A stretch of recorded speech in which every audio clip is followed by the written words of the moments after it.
represented by Bangko Sentral ng Pilipinas is represented by Deputy Governor Mamerto Tangunan, Attorney Roberto Figueroa, together with Attorney Charina de Verayap. Securities and Exchange Commission is represented by Attorney Romary Abrazaldo, Attorney Ramon B. Launio, together with Attorney Abigail Shikina Tria. Philippine National Police is represented by Acting Director, Police Brigadier General Bernard Yang, together with Police Colonel Richmond Tadina, Police Colonel Restituto Pangusban, Police Colonel R.V. Paraon Bueno. From online platforms and advertising, we have the Head of Public Policy of TikTok Private Limited, Attorney Ibs Gonzalez, together with Enriquito Cruz, Mr. Hope Ping Chin. Google Philippines is virtually represented by the Government Affairs and Public Policy Head, Ms. Arian Santoso. She's online. And Ms. Putri Alam, Director for Government Affairs and Public Policy of Google, together with the Attorney Juan Paulo M. Archaga as observer, who's physically present. From the Ad Standard Council, we have Roby Aligada, together with Mr. Miko David. From Maharlika Pilipinas Basketball League, Commissioner Kenneth Doremdes, good morning, together with Attorney Abraham Calnea and Attorney Paul Isaac Santo Domingo. Digital Pinoys, we have the national campaigner, Mr. Ronald Gustilo, together with Jasania Nicosha. GCash is represented by Attorney Gilbert Iscoto, Attorney Mark Anthony Amorao, together with Mr. Ramon Mata and Mr. Franco Sarmiento. Paymaya Philippines Incorporated is represented by Mr. Tofarada, together with Ms. Nick Wilwaiko and Attorney Lorena Matibag. From Advocate, Bridges is represented by Mr. Dean Calleja. That's NBI is represented by Agent John Mark Calilong. That's all, Mr. Chair. Thank you. Thank you, Comsec. Before we proceed, I would just like to acknowledge the presence of Senator Risa Ontiveros. Morning, Chair. Good morning. Thank you. Now, may I ask all resource persons, Comsec, who have not yet taken their oath to please rise. The committee secretary is hereby directed to administer the oath. Sorry. May I request all the resource persons who have not taken their oath during the August 14 public hearing, including those who are virtually present, Google Philippines, to please stand and raise your right hand. Do you solemnly swear to tell the truth, the whole truth, and nothing but the truth before these committees? Thank you very much. Mr. Chair. Go ahead. Mr. Chair, I would like to know if the gambling operators are duly represented also in this hearing. I have not heard any as mentioned by the Secretary. Committee secretary. For today's agenda, I believe e-wallets is the primary agenda, Mr. Chair. Not the gambling operators? They're the subject matter of this hearing. Why is it that... Mr. Let me answer that, Comsec. The reason why we didn't invite the gambling operators because our focus last hearing, it was merely on the e-wallets. That's why. And we have scheduled their appearance on the next hearing, probably next week. Okay, but Mr. Chair, my only concern is they're supposed to be the principal players. They're the ones, they're the subject matter of this hearing, considering that the social dislocation, the social costs, as we term, even economic dislocations, even, I think, financial distress, and other negative contributions that the gambling operators and platforms wrote or manifest into our society is quite alarming. And that's the reason why these proposed measures are being considered. Either we strictly regulate them or we totally ban them. So I'm just concerned why they are not invited. Anyway, if they are invited to the next hearing, there's no problem, Mr. Chair. Thank you, Senator Marcoleta. And that's the reason why, because we want to focus. Because if we invite them it will be a waste of time. I mean, inviting everybody, like what happened last time during our first hearing. We invited almost all agencies and representatives of the gaming platforms, but they weren't questioned. They weren't able to give a briefing before this Senate. So we really scheduled that on the next hearing they will be here. Thank you. Anyway, as in, for the record, the committee held its first hearing on the subject matter on August 14, 2025. In summary, our discussions focused on the regulatory framework, the roles of PAGCOR and other government agencies, on the enforcement of regulations, such as on the inability to fully regulate the activities of Philippine inland gaming operators, or PIGOs, the lack of sufficient safeguards to prohibit minors from online gambling, and how developments in technology have outspaced enforcement, like illegal online platforms keep on sprouting and not immediately detected or cut off. The continued presence of legal online gambling operators, that's another problem. The social harms of online gambling and the critical role of e-wallets in facilitating gambling payments. We also directed several agencies to take action. Specifically, PAGCOR was tasked to submit the list of online gambling operators, which it complied on August 21st, 2025. BSP was directed until August 17 to order e-wallets to cut links to gambling platforms. We now seek updates on these directives. We'll start with PAGCOR. Your Honor, with regard to the submitted list, meron lang po kaming isang ni-revoke na lisensya, August 28, 2025. Ito po yung lisensya ng One Visaya Corporation. We will submit po the updated list today, Your Honor. Okay. Are you also working right now, PAGCOR, doon po sa mga gambling operators na illegally not registered with you? Where are we on this?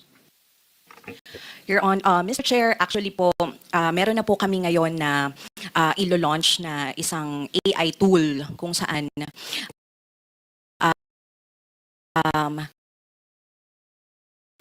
per second po, nakikipag-ugnayan din po kami sa CICC, NTC, and DICT para naman po mabilis din po ang pagbablock dito sa mga websites na ito. So aside po sa, kasi po dati manually po natin or through reports po ng licensees, concerned players or concerned citizen po namin nakikita, or through our illegal monitoring team na monitor itong mga illegal websites. Ngayon po, sa tulong din po ng AI-powered tool, na monitor po namin yung mga illegal gambling websites, and through the help of CICC, NTC, and DICT, magkakaroon po kami ng agreement para po mas mabilis po nilang mabablock itong mga websites po na ito. Mr. Chair, Go ahead, Senator. I just noticed that PAGCOR Chair Tenko is not around. Sorry if I missed it earlier, but bakit po wala dito si Commissioner Tenko, Mr. Chair? Let me answer that, Senator Tiveros. He wrote me a letter that he will be attending. This was due. I think he was invited as a resource person in an ASEAN country. So, and at the same time, it's kind of like a seminar. And Mr. Chair, we assume that that particular event is more important than our hearing today.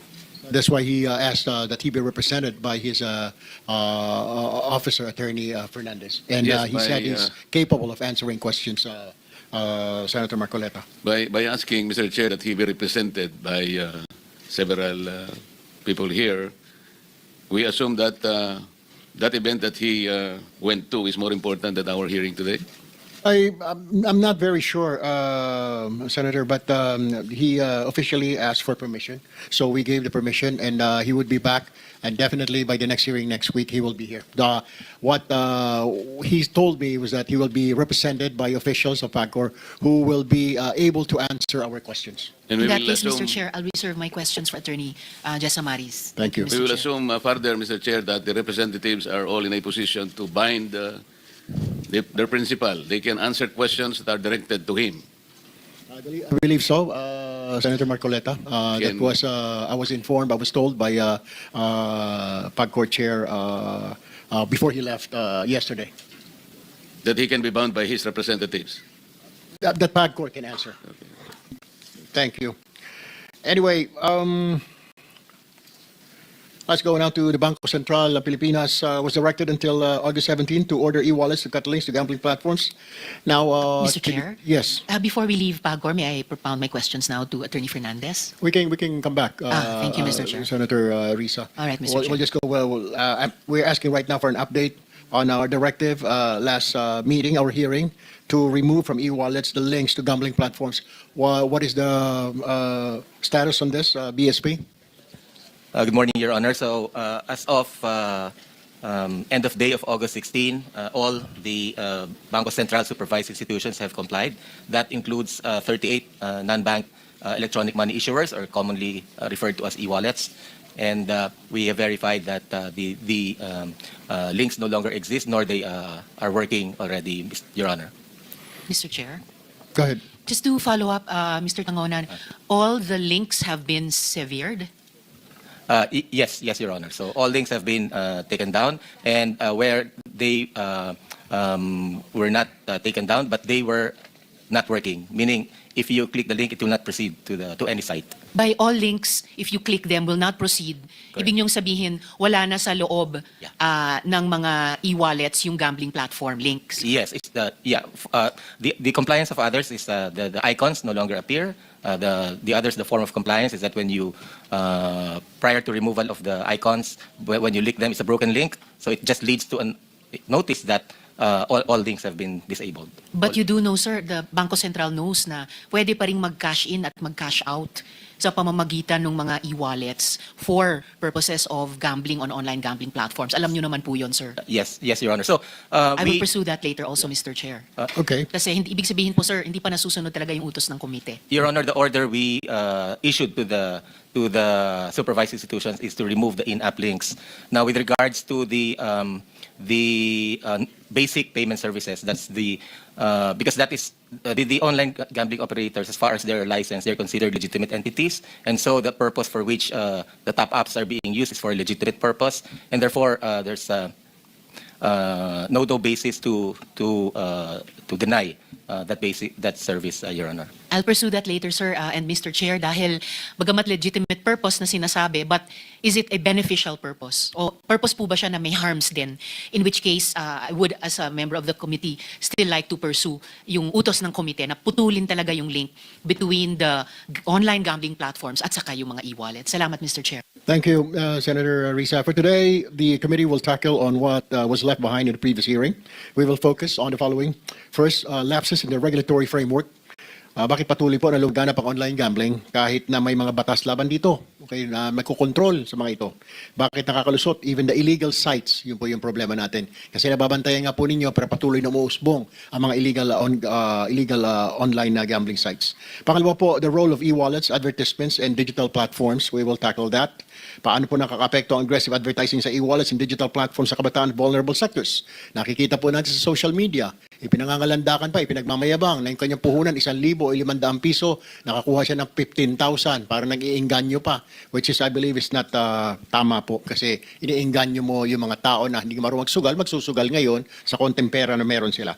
Third, failure of law enforcement. Despite the laws banning it, why has enforcement remained weak? Lalo na po doon sa mga illegal gambling po. Yan ang tayo nagiging problema. I hope we can tackle these issues topic by topic to ensure we remain productive at para naman hindi tayo nagkakalituhan. To keep our discussions orderly and focused, we will take up issues one at a time. Resource person will present first, followed by questions from the chair. And then thereafter, each senator will be given up to 10 minutes to raise question in order of their arrival. So I guess it's Senator Marcoleta, followed by Senator Risa Ontiveros, who will ask questions. Senators who have not yet given their opening statement may do so before asking their questions.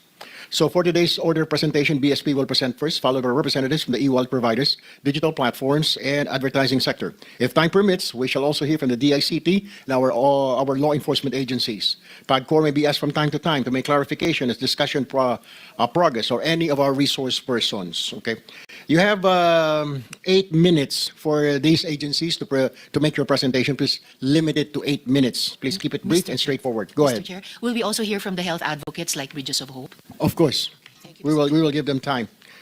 All right, so 8 minutes po. We will give you 8 minutes to make your presentation. We're starting with BSP, e-wallets, and then online gambling platforms, social media, Advertising Standard Council, the ICT, law enforcement agencies.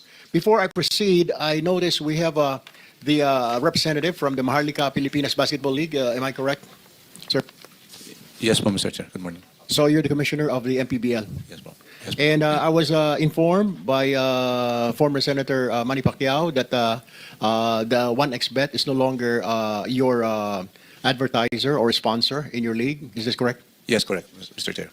Okay.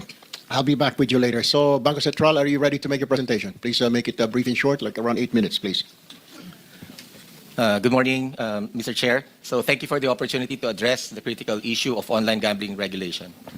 Unregulated online gambling presents significant risks, including increased rates of addiction, exposure to fraud, exploitation of vulnerable populations, and the facilitation of illicit financial activities such as money laundering. Additionally, the absence of regulation undermines consumer protections and leads to substantial losses in potential tax revenue. To safeguard public welfare and maintain market integrity, regulation should focus on the following key areas. First is the consumer protection and responsible gambling frameworks to prevent addiction and support affected individuals. Second, robust age and identity verification systems to prevent underage and unauthorized access. Third, fair gaming standards and transparency to ensure trust in the system. And fourth, anti-money laundering and counter-terrorism financing protocols. And fifth, clear licensing requirements and oversight mechanisms to ensure operator accountability. Comprehensive regulation is not about restricting access, it's about ensuring that access is safe, fair, and accountable. We urge the committee to prioritize these issues in any forthcoming legislative framework. Thank you very much.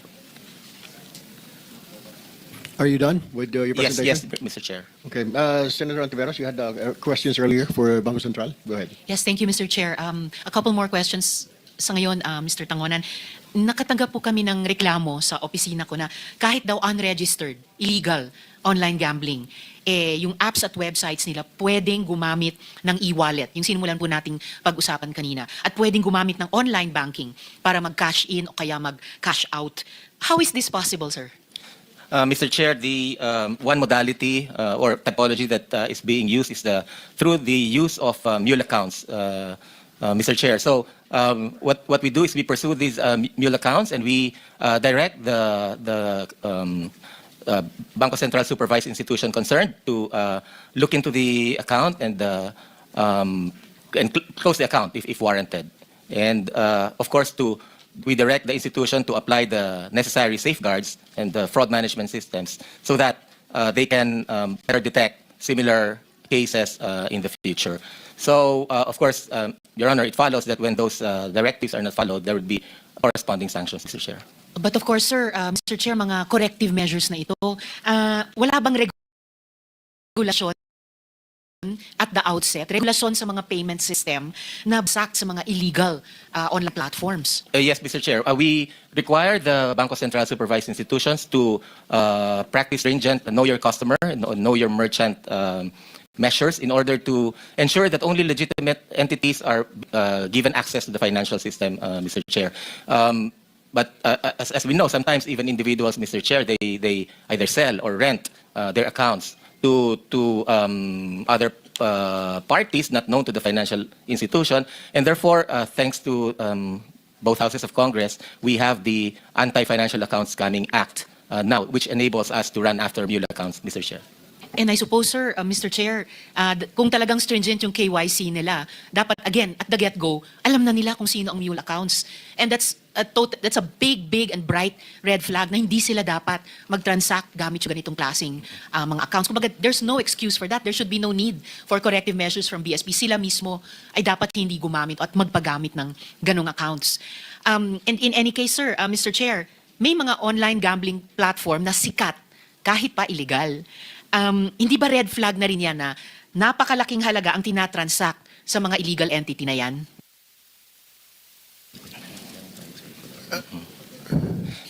Yes, Mr. Chair. So, in connection with that, previously we have issued a circular letter to the supervised institutions in 2021 that reminding them and directing them to deal only with gambling and or online gambling businesses that are authorized or licensed by or registered by appropriate government agency and mandated them to strictly observe customer due diligence. So there's that directive from us, Your Honor. And on top of that, we require that the institutions do regular monitoring of the accounts and flag suspicious transactions like, let's say, this account is receiving huge amounts, or this account is receiving multiple transactions of accounts when the nature of account cannot explain such a behavior, Your Honor. So they are directed to look more closely into those accounts, and again, if warranted, then they need to close the account. I think, Senator Ontiveros, we can Yes, ask the e-wallets, they're invited here,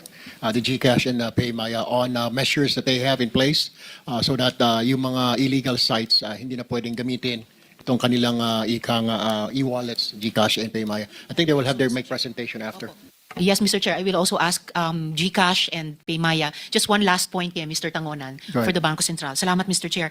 So kung Mr. Tangonan, kung way back in 2021, nakapaglabas ang Bangko Sentral ng circular letter, then kaya nyo pa rin, or baka lalo na hanggang ngayon, to issue similar, if not stricter, guidelines and regulations. Ano po? In line with the spirit of your quite surprising opening statement, which sounded a lot more well-rounded than the usual banking and finance focus lamang ng mga statements ng Bangko Sentral. I mean, you mentioned consumer protection, of course, anti-money laundering. Pero I was quite surprised, Mr. Chair, ang unang bukang bibig ng statement ng Bangko Sentral was on consumer protection. So, in the interest of consumer protection, the Bangko Sentral would be able to issue similar circular letters na mas mahigpit namang regulasyon dito sa mga online gambling entities, including in terms of their relationships sa mga e-wallets. Tama po ba? The previous directive, Mr. Chair, is towards those unlicensed or illegal gambling operators. However, it does not preclude providing basic financial services to those that are licensed and considered legitimate businesses, Mr. Chair. Nonetheless, we have been preparing a more stringent regulation on the use of these accounts to make sure that the safeguards that we wanted to guarantee consumer protection would be included in the forthcoming new regulation, Your Honor, Mr. Chair. I look forward to those new and more stringent regulations, Mr. Mr. Tangonan, Mr. Chair. Yes, Mr. Chair, if given opportunity by the committee, we'll be happy to go through the provisions of the forthcoming regulation, Mr. Chair. Maraming salamat po, Mr. Chair. All right. Before we let you, we proceed to the e-wallets, let me just ask you, Mr. Tangonan, may we know if the Bangko Sentral is for total ban or regulation of online gambling? What is your position?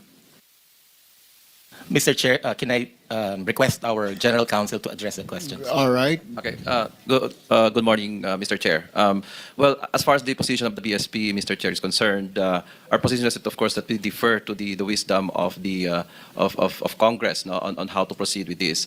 In fact, we will be submitting later on a position paper regarding this the pending bills, and we explained there that whether we go for regulation or for banning, there will always be pros and cons with respect to these two different positions. And that's why it is as to which position should be adopted by us. As I said, we will defer to Congress as far as this issue of national concern is involved, Mr. Chair. All right. Mr. Chair? Go ahead. Attorney Figueroa, since we're talking with the General Counsel, Mr. Chair, meron na po bang nakasuhan o naimbestigahan man lang tungkol dun sa financial muling na binanggit ni Mr. Tangonan kanina? Meron po we have, as pointed out by DG Mert, we have this AFASA law, the Anti-Financial Accounts Coming Act, where the law criminalizes and prohibits money muling. Relatively new law, relatively new law po, but there are, as far as I know, already like investigations that are being conducted. I'm not sure if I think there's no actual case yet that has been filed, but I believe there are investigations. And as far as those investigations that I'm aware of, I know that it didn't anymore reach the court level because there's been some kind of sort of like compromise agreement, meaning the banks may have already. So, but to answer your question, as far as I know, there's none yet, as far as I know, Mr. Chair. Thank you for the information, Mr. Chair. Moving forward, maybe, of course, with its own wisdom, Bangko Sentral can determine, baka be a little less liberal about compromises kasi this has to be Definitely. cracked down on Yes, yes. because of all the harms that come out of the unregulated nature of online gambling, the use pa of muling within Yes. the banking system, Mr. Chair. We share that view, Mr. Chair, the unit or the department in charge of implementing council, I do share personally that view, and that's why we will definitely implement the law to the full extent, Mr. Chair. I'm glad. Okay. Thank you very much, Mr. Chair. All right, thank you. Before we proceed to the presentation of the e-wallets, GCash, and PayMaya, let me just ask Pagcor, meron po bang impact or epekto po nung inalis na po yung mga links na ito sa GCash, sa PayMaya, yung mga sugal? Napansin, may mga nagsasabi ho sa akin na wala na raw po, nawala na yung mga scatter, kung saan-saan nila. Meron ho ba talaga impact? Let me ask, yung pag-alis ng GCash o ng PayMaya, ng e-wallets, ng mga links na ito sa kanilang app? Yes, Mr. Chair, we confirm po na nagkaroon po ng effect. Based po ito sa income for the 2 weeks after the delinking. So nakaranas po ng around 40 to 50% decline in the income po after po nung delinking from the payment platforms. In figures pa, meron po kayo, can you translate that in monetary figures? Yung sabi niya 30 to 40%? Let me get the information, Mr. Chair, and we will provide you po. You said 30 to 40% ang nawala na naglalaro. Am I correct? Sa income po, Sa Mr. income. Chair. So Mr. Chair. ang naging problema yung nabawasan yung income. Yun po yung naging and where did you get this report? Mula po ito dun po sa data po ng accounting po namin and ng Electronic Gaming Licensing Department po. Okay. Mr. Chair. Now, I have one last question before we go to you, Senator Risa. May we also ask Pagcor if the agency is for total ban or regulation before I have to ask you, each agency have to ask. So definitely, you're for regulation, isn't it? Yes, Mr. Chair, gaya po ng nailahad ni Chairman Tenco during the last hearing and during my presentation, PAGCOR's position po is for strict regulation of the industry. Because you will be losing income if you go for total ban. So, ang gusto ko lang marinig kung ano yung naging epekto yung pagbubunga nga namin dito nung nakaraan at napilitan yung e-wallets natin na alisin. So, may epekto pala. There is. Yes, Mr. Chair. All right. Senator Tueros? Thank you, Mr. Chair. Actually, follow up lang dun sa point nyo kanina, Chair. Actually, nung August 20, 2025, PAGCOR announced that online gambling transactions fell by as much as 50%. Revealing the extent by which online gambling activity is facilitated by the ease of the use of e-wallet. So, 50% ba tulad nung sinabi nyo last month or 30 to 40%? Bakit parang bumaba? Ma'am, nung pong simula po, nung pagkakadelink po ng GCash, malaki po talaga yung ibinaba niya up to 50%. And then, pagkatapos po ng sumunod na linggo, medyo umangat na po ito. Kaya po sinasabi namin ngayon na up to 40 to 50% po ang binaba po niya. Okay, Mr. Chair. Salamat po. Okay, let's go back to Senator Marcoleta. I'm sorry, Senator Marcoleta. I said earlier that you'll be the first one to ask questions. Go ahead now, Senator. Thank you, Mr. Chair. Alam ko po na nag-comply naman yung e-wallet sa directive ng BSP. Ngunit alam din natin na ang gambling sites ay accessible pa rin dahil pumunta sila dun sa kanilang mga apps at saka website. At ito naman ay hindi nasakop nung delinking. Tama po ba? That's correct, Mr. Chair. Ang ibig sabihin po, kahit na madeling po yan dun sa kanilang mobile apps, that will not solve the problem dahil pupunta sila sa website at sa kanilang apps. Tama? It adds sand on the wheel, so to speak, but it doesn't totally prevent. Kaya nga po, access to they can access through browser or app store o kaya QR code. Yung mga sites nito will be engineered by operators and this will reach freely the users regardless of whether or not they are linked with the e-wallet. Yes, Your Honor. So ang ibig sabihin po nito, we must frame the discussion not on the distinction between the legals and the illegals. That will not solve the problem. Kahit na legal po yan or illegal, yung pong sinasabi nating social costs, economic dislocation will be there. We're not solving the problem by just framing the discussion between legal and illegals. Kailangan po talaga kontrolado natin at source. Then nga po natin kailangan yung regulator, yung PAGCOR. Otherwise, we will be, again, barking the wrong tree. Tingnan po ninyo, nag-comply na po yung e-wallet. I believe that that compliance is also one mode of safeguard. Pero dahil hindi naman talaga totally nawala, dahil nga online gambling continues to exist because yung kanilang website, yung apps nila, and even advertising remain through multiple channels. Meron po silang app store, social media, offshore servers. Ito pong offshore servers na to, it is beyond our jurisdiction. It's beyond regulation. Kaya magkakaproblema ito eh. So, ang kailangan po dito, I mean, the real solution, Mr. Chair, is holding the operators accountable for access, advertising, player protection, and more importantly, in empowering regulators, and the internet service providers to block illegal sites at the internet level. Kapag hindi po natin ginawa ito, wala pong mangyayari. Madam Pagcor, ang itatanong po namin sa inyo, nag-comply na po yung e-wallets with that delinking. What concrete measures are you now undertaking to regulate the illegal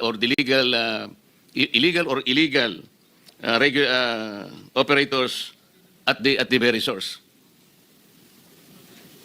Ano pong ginagawa ninyo?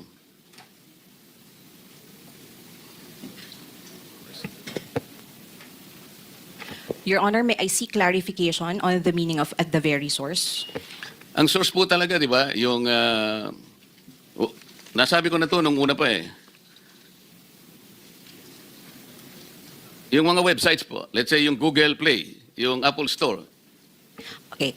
Mr. Chair, unang-una pong ginawa po namin dyan because as a regulator po ng gambling, hindi po namin ito nasasakupan. Kaya po lumapit po kami sa mga agencies gaya ng Department of Information and Communications Technology, the Cybercrime Investigation and Coordinating Council, National Telecommunications Commission para po sa pagbablock nitong mga websites na ito. Kasi po ang NTC po, ang agency po na merong power over the internet service providers. So kami po ay regular na nakikipag-ugnayan sa kanila at nagbibigay ng listahan ng mga illegal websites as well as legal websites para po epektibo po nilang mablock itong mga illegal websites na po ito na nagpapalaro po or nakikita dito po sa Pilipinas. Salamat naman, Mr. Chair, at inamin po nila na wala silang magagawa kung pinag-uusapan yung source. Kasi po, yung gambling platforms are still freely accessible kahit nasa simple Google search or Facebook ad na dapat sana nare-regulate. Ito po ang malinaw, Mr. Chair,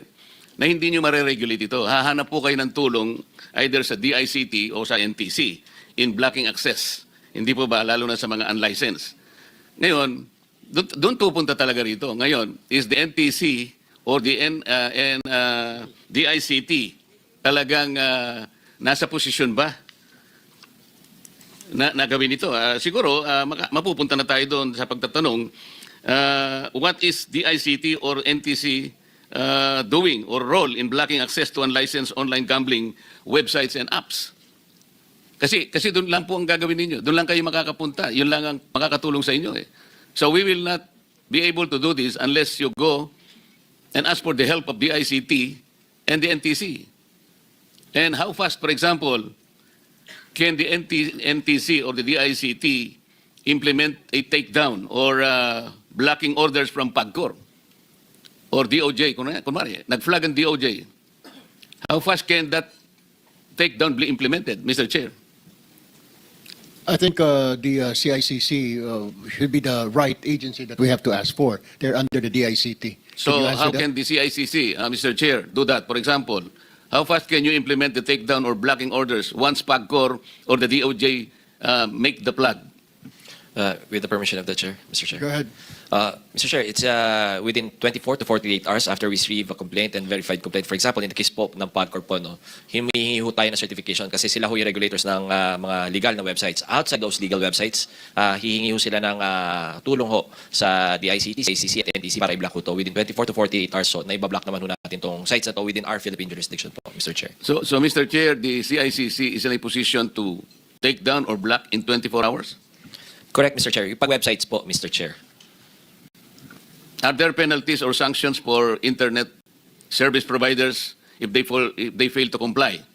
Yes, Mr. Chair. The NTC being the regulators of these internet service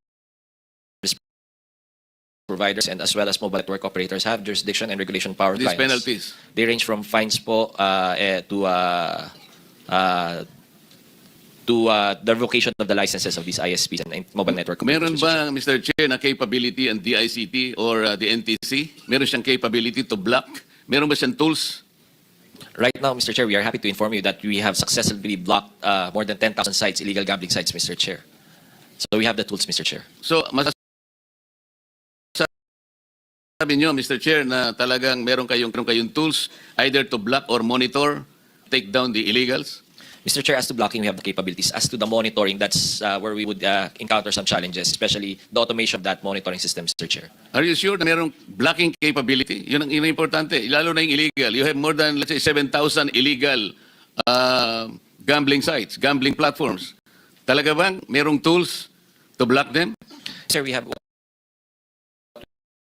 we call the protective DNS or domain name server, Mr. Chair, Philippine jurisdiction. Bigyan ko lang ho ng konteksto. Pag nasa loob ho natin, papablock natin doon sa mga mobile network operators natin, sa mga ISPs natin, doon sa jurisdiction ho natin. Pero outside our country, or kung halimbawa po gumamit ho ng VPNs, makikita nyo pa rin ho itong mga sites na to, Mr. Kaya Chair. nga, yung sinasabi mo, Philippine jurisdiction. Paano yung offshore servers? Wala tayong jurisdictions. Can you regulate them? Not, Mr. Chair, we don't have... Kaya nga, ang pinag-uusapan natin, tools. Kanina, you're very confident na sinasabi mo, kaya natin or take down the illegal sites. Gumamit sila offshore eh. Paano gagawin natin yan? Yun ang marami. Dito lamang sa binigay sa akin na listahan ng mga beneficial owners, there are foreign sounding names here. Hindi ko nga alam kung they have complied with the first 40% equity requirement based on our laws. Mr. Chair, para lang ho maging klaro yung explanation natin. Even if they're foreign or the back end or yung mga signal is coming from abroad, pag blinak ho natin dito, yun ho yung keyword, ibablock natin na makita mga kababayan na nag-access through operators or ng mga ISP or internet service providers ho natin. Pero kung na-take down or na-down ho natin yung site, hindi ho natin na-down yung site. Wala ho tayong capability nga ho. Kaya nga, don't you think that we should have that capability? We should have acquired such a system. Mr. Chair, I think mahaba ko pa sa pinto regarding jurisdiction din ho. Kasi halimbawa ho, ang mga kumpanyang ito na located sa ibang bansa, nakarehistro sa ibang bansa. Gaya ho ng isang illegal gambling website dito sa atin, nakaregister sa lisensya mag-provide ng internet gaming sa ibang bansa. So it's also a matter of jurisdiction. If, Mr. Chair, to answer the question squarely, if you are asking if we should acquire that capability, I would agree, Mr. Chair, we should acquire that capability, Mr. Senator Chair. Marcoleta, let me just interfere there.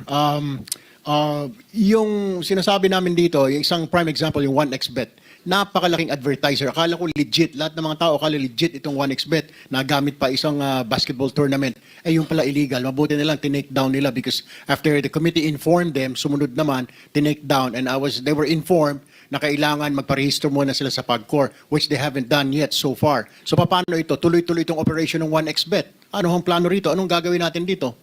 Mr. Chair, I already have a report that we have taken down 3 sites of 1xBet.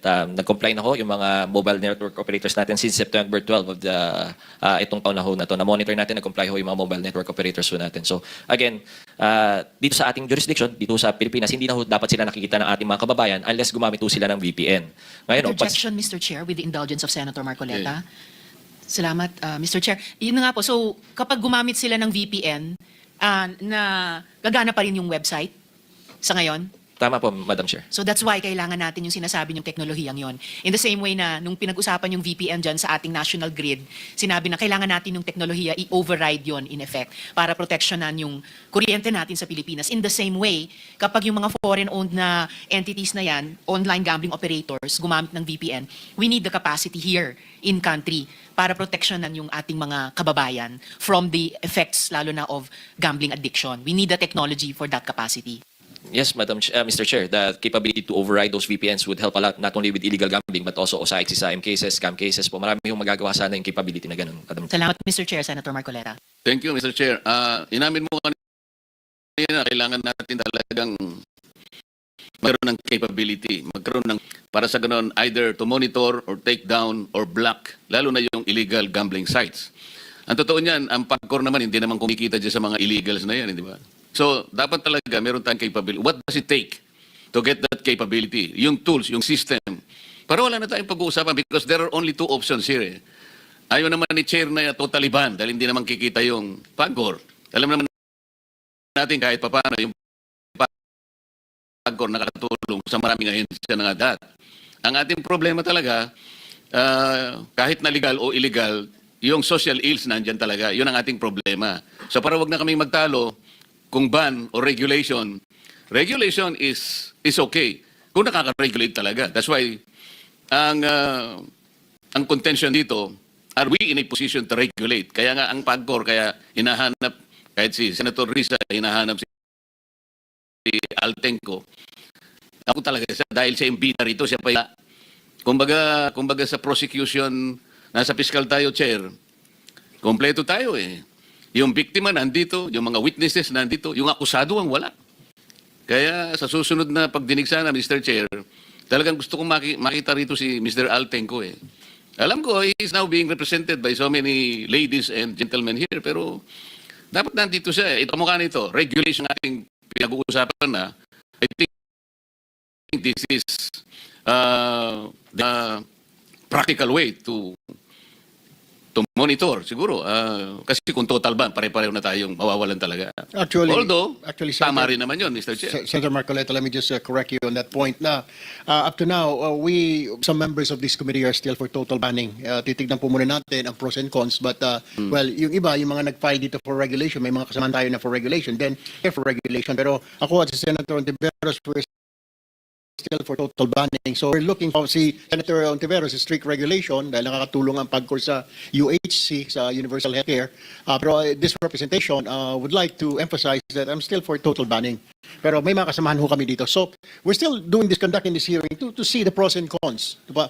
Kung total banning, may kita tayong hindi maganda. Kung regulation din, may maganda rin, pero may mga hindi maganda. So that's my stand. Go ahead, continue please. Thank you, Senator Mr. Chair. Marcoleta. Ang inclination ko taan. Kaya lang, kinukonsider ko rin naman, regulation. Halimbawa, mapapanagutan ng PAGCOR. Sila yung regulator dito eh. Kaya I am more serious in asking you kung, okay, papayag kami, strict regulation, provided meron tayong capability to regulate. That's why I'm asking you, can we put up a system, a system of regulation na yan ang kailangan naman natin? And how much or what does it take in order for us to secure that system? With the permission of the Chair. Mr. Chair, kaya ho, may mga technology providers tayo na magbibigay ho sa atin ng, especially ho, ang importante ho dyan, not only yung blocking, yung monitoring ho talaga ang importante dyan, yung constant monitoring. Bilang ho, halimbawa, yung binanggit ho natin kanina, nag-take down na tayo ng 1xbet, 3 iterations of 1xbet. Nakikita ho natin, may mga nakapila na silang ibang mga websites na nakahanda para pumasok ho sa market natin. At hindi naman tumitigil ang CIC at ang NTC. Yun nga lang ho, kailangan constant monitoring. Ito, nakatuto kami sa 1xbet. Paano ho yung mga ibang mga, kailangan ma-automate din ho yun. So if the question is how much po, medyo from, it varies from subscription base po, 200 million to 300 million on an annual subscription base po. Pero may mga katulong ho tayo yung sa private sector, katulad ho ng Digital Pinoys na nag-offer ho ng sarili nilang technology para naman tumulong sa atin mag-monitor po, Mr. Chair. Bakit hindi ninyo tingnan yung online gambling operators? Sila yung re-regulate eh. Sila ang dapat ma-regulate eh. Bakit hindi sila yung tumulong sa gobyerno para sa ganon, yung monitoring na yan? Man dapat i-monitor eh. Bakit sila yung nawawala sa equation? Yun ang punto rito eh. I would like to acknowledge the presence of Senator Zubiri, our majority leader. Go ahead, Attorney Paraiso. Tama ho, Mr. I would subscribe to that idea kasi natutulungan din ho natin sila na imbis na pumupunta ho doon sa mga illegal na websites, pupunta ho talaga doon sa mga regulated ho ng PAGCOR kung saan ho, na-monitor nila, especially with the KYC or know your client, hindi ho makakapasok yung mga bata at hindi ho naloloko yung ating mga kababayan doon sa mga results ng mga casinos or online casinos na yan, Mr. Chair. Mabuti nagkakaintindihan tayo. Mr. Chair, salamat sa iyo. Thank you, Senator Marcoleta. Senator Risa Ontiveros, it's your turn. Salamat po, Mr. Chair. Attorney Jessa Maris, itanong ko sa inyo yung tanong ko dapat kay Commissioner Tenco. Sabi po ni Commissioner Tenco sa hearing, doon naman po sa House of Representatives, may otoridad ang PAGCOR na i-ban at ipagbawal ang online gambling kung gugustuhin po ninyo. So, kung iuutos ninyo, so yes or no lang po, kung iuutos ng PAGCOR, pwedeng ipagbawal ng PAGCOR ang paggamit ng e-wallets sa online sugal. Yes or no lang po? Yes, Madam Chair. Thank you. Ganito kasi yung ginawa nyo rin halimbawa sa online poker. Ito, hinigpitan ng PAGCOR ang paggamit ng credit cards sa pagtaya. So hinigpitan sa isang pamamagitan ng isang napakakongkretong pamamaraan. Ngayon, pagdating naman dito sa online sugal, pinayagan nyo ang pag-link sa e-wallets gaya ng GCash at Maya. So ayan. Pumayag rin kayong magkaroon ng links ang e-wallets papuntang online gambling platforms. These are all according to your own rules, no, ng PAGCOR. Ang sabi dito, yung paglink ng e-wallet sa online gambling platforms, ang sabi po, quote, a link feature may be implemented where a prospective player will be redirected to the existing player registration portal of the remote gaming platform to undergo player registration procedure therein, close quote. In effect, at in fact, no, pinayagan nyo rin na magkaroon ng general account ang mga operator ng e-wallets, quote, to ease the processing of accounting, funding, and withdrawal requests, close quote. So, sa madaling salita, yung credit card, nagawa nyo ng pahirapan. Pero yung e-wallets, pinadali ninyo. So sa ngayon, Attorney Justamaris, kahit inutos na ng BSP na tanggalin ang links ng online sugal sa e-wallets, pwede pa rin mag-cash in at cash out gamit yung mga apps. Paano po nangyari yun? Your Honor, with regard po sa pag-cash in and cash out and also the delinking, we followed po the directive of the BSP kung saan pinagbawal po yung delinking. Since pinag-aaralan pa po ng Bangko Sentral kung ano po yung magiging pinal na regulasyon ng paggamit ng payment platforms para sa mga gambling apps, ganun din po ang ginagawa po namin sa PAGCOR. Sinusunod po muna namin ito habang wala pa pong definitibo na regulasyon sa paggamit po ng payment platforms sa pag-cash in and cash out po sa gambling apps. Yes, Mr. may Chair. quick question lang ako. Yung GCash nandito po ba? Or Paymaya? Are you here? Quick question lang po. Kaya po ba i-control ninyo ang pagtaya o yung put a limit, kaya sinasabi ni Senador Taveros sa credit card na nalilimitahan na ito lang, so much, 5,000 something. Kaya ba ninyong gawin yan, if ever? If there is a regulation to that effect, we can put a limitation on the top-up aspect. Yes, na kontrolin ninyo. Na hanggang dito ka lang, hindi ka na pwedeng sumobra dyan, 1,000, 2,000, kaya naman kontrolin yan. Yes, pursuant to existing regulation. That also Paymaya? It's the same, Mr. Chair. We will follow if there is a directive from our regulator. So, regulation. Go back to you, Sen. Salamat, Mr. Chair. At napaka-importanting tanong iyon na babalikan ko mamaya pareho sa GCash at saka sa Paymaya because sa ngayon, hindi lang po 5,000 ang limit na pwedeng itaya. Plus 2 zeros pa, Mr. Chair. Pwedeng umabot hanggang 6 digits. 500,000 pesos. Pambihira, nakakalula po. So talagang marami po tayong hihingiin na compliances po mula sa GCash at saka Maya. Maybe I should quickly just ask this particular question sa GCash at Maya before going back to PAGCOR, Mr. Chair. Kasi on the one hand, tinanggal po ng GCash at ng Maya ang online gambling app sa platforms ninyo. But on the other hand, parang sa PAGCOR nagbigay ng isang kamay pero binawi isang kamay pero binigay isang kamay. Parang ganun din yung nangyayari sa GCash at sa Maya. Kasi on the other hand, nakakadismaya dahil nagagamit pa rin kayo pareho sa pag-deposit at withdraw sa loob mismo ng platforms ng online sugal. And yes, pwede pa rin mag-cash in at cash out gamit ang e-wallets ninyo. At ayon pa sa screenshot na ito nga, pwedeng umabot hanggang 500,000 pesos. 6 digits. Lampas-lampas, Mr. Chair, sa minimum wage sa ngayon. No, sa mga manggagawang Pilipino natin na arawan kumikita. So online banking nga lumampas ka lang, sumobra ka lang ng 50,000 pesos, hindi ka na makakapag-transfer. Pero dito po sa kanila, kalahating milyon. Pwedeng maglabas-masok sa pagsusugal. So, GCash and Maya, do you see this as a problem? Yes or no din lang po? Yes, sir. Ma'am, good morning. Good morning, sir, Mr. Chair. Let me proceed from the premise that yung mga legitimate gambling sites ay legitimate gambling merchants. Hindi po namin pwedeng i-discriminate kasi Sir, actually at nasabi na rin po ito kanina ni na Chair, panipis ng panipis yung pag-distinguish namin between legal and illegal gambling sites kasi papunta talaga kami at least sa strict regulation if not more, gaya ng sinabi ni Chair. So for now po, bago ko lang mabalikan yung PAGCOR within my time, just a yes or no po, do you see this as a problem na pwede pong magtaya ang isang kababayan natin ng hanggang 50,000 pesos sa online gambling gamit ang e-wallet ninyo? Ma'am, yung bets ng mga users doon sa gaming platform, hindi po namin nakikita yan. Pero yung sir, limits ng top-up or use ng e-wallet is within regulations. For yes, sir. example. So would you consider to be within strict regulation? Do you see as a problem na nakakabet ng kalahating milyon sa e-wallet ninyo para sa online gambling? Yes or no lang, sir, for now? Ma'am, wala pong betting na nangyayari sa platform namin. Doon po sa nangyayari yun sa Yes, sir, of course po. Hindi naman kayo yung online gambling platform but you are the e-wallet. Na dun mismo sa ito, yung pinapakita ko po, pwedeng umabot ng 500,000 pesos, 10 times yung limit sa online banking. Times 10 po para sa online gambling. Is this a problem for you or it's not a problem for you para sa lipunan natin? Ma'am, I would say that yung limits ng top-up transactions, may regulation po yan.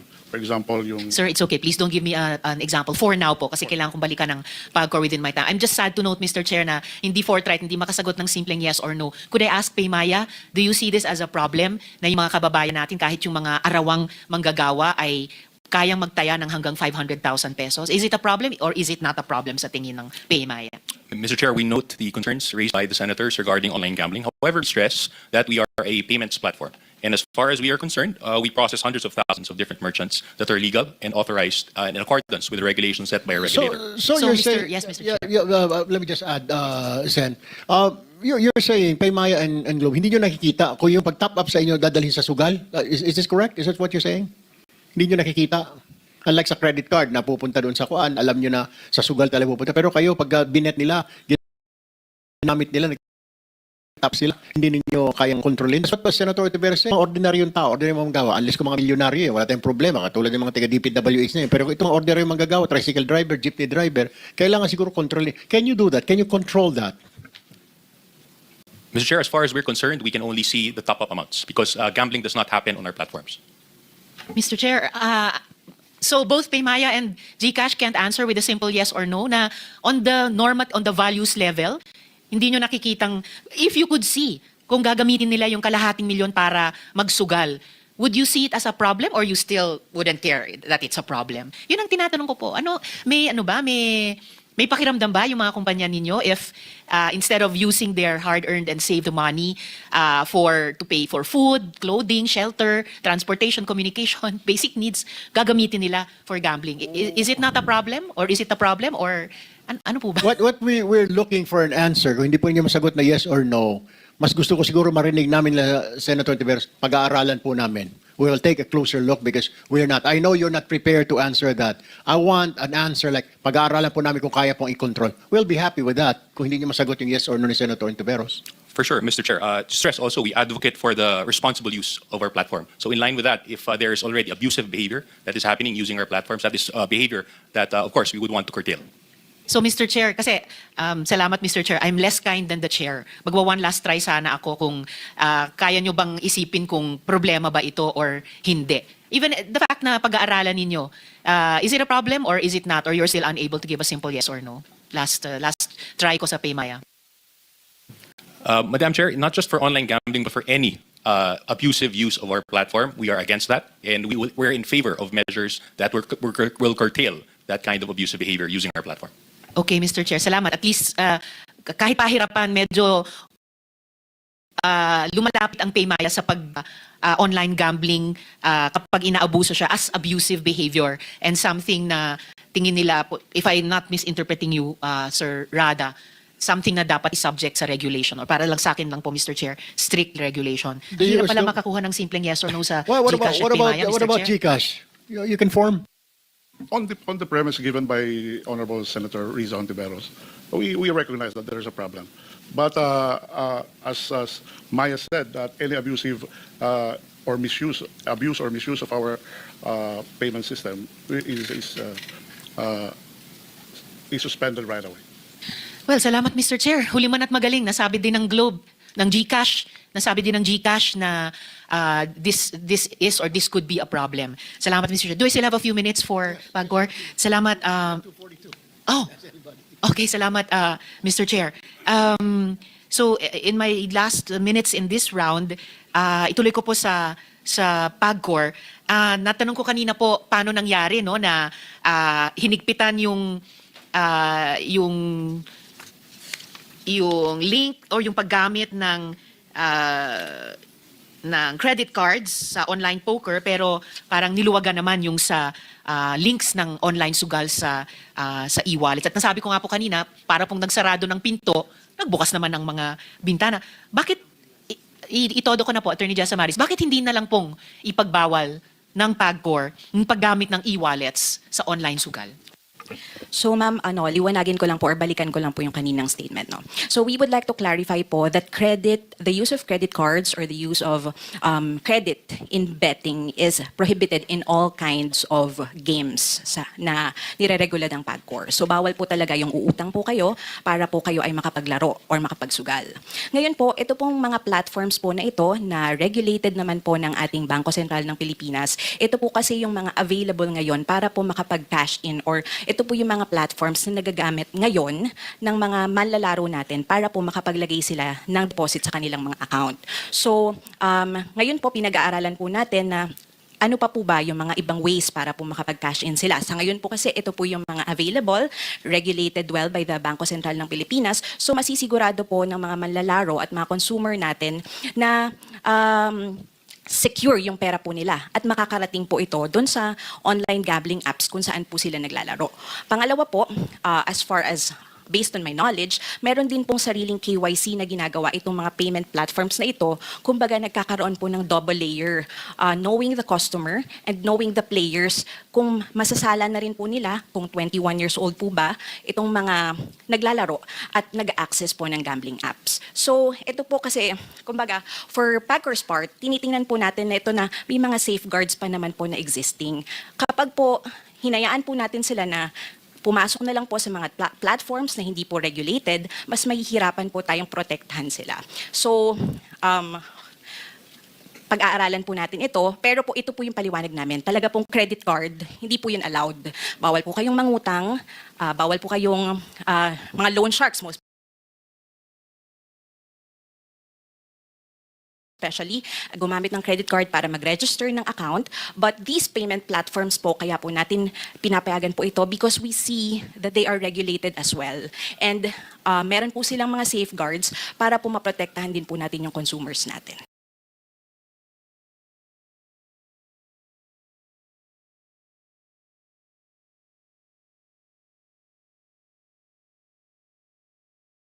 Thank you. Mr. Chair, I sense na tulad nung nakaraang hearing,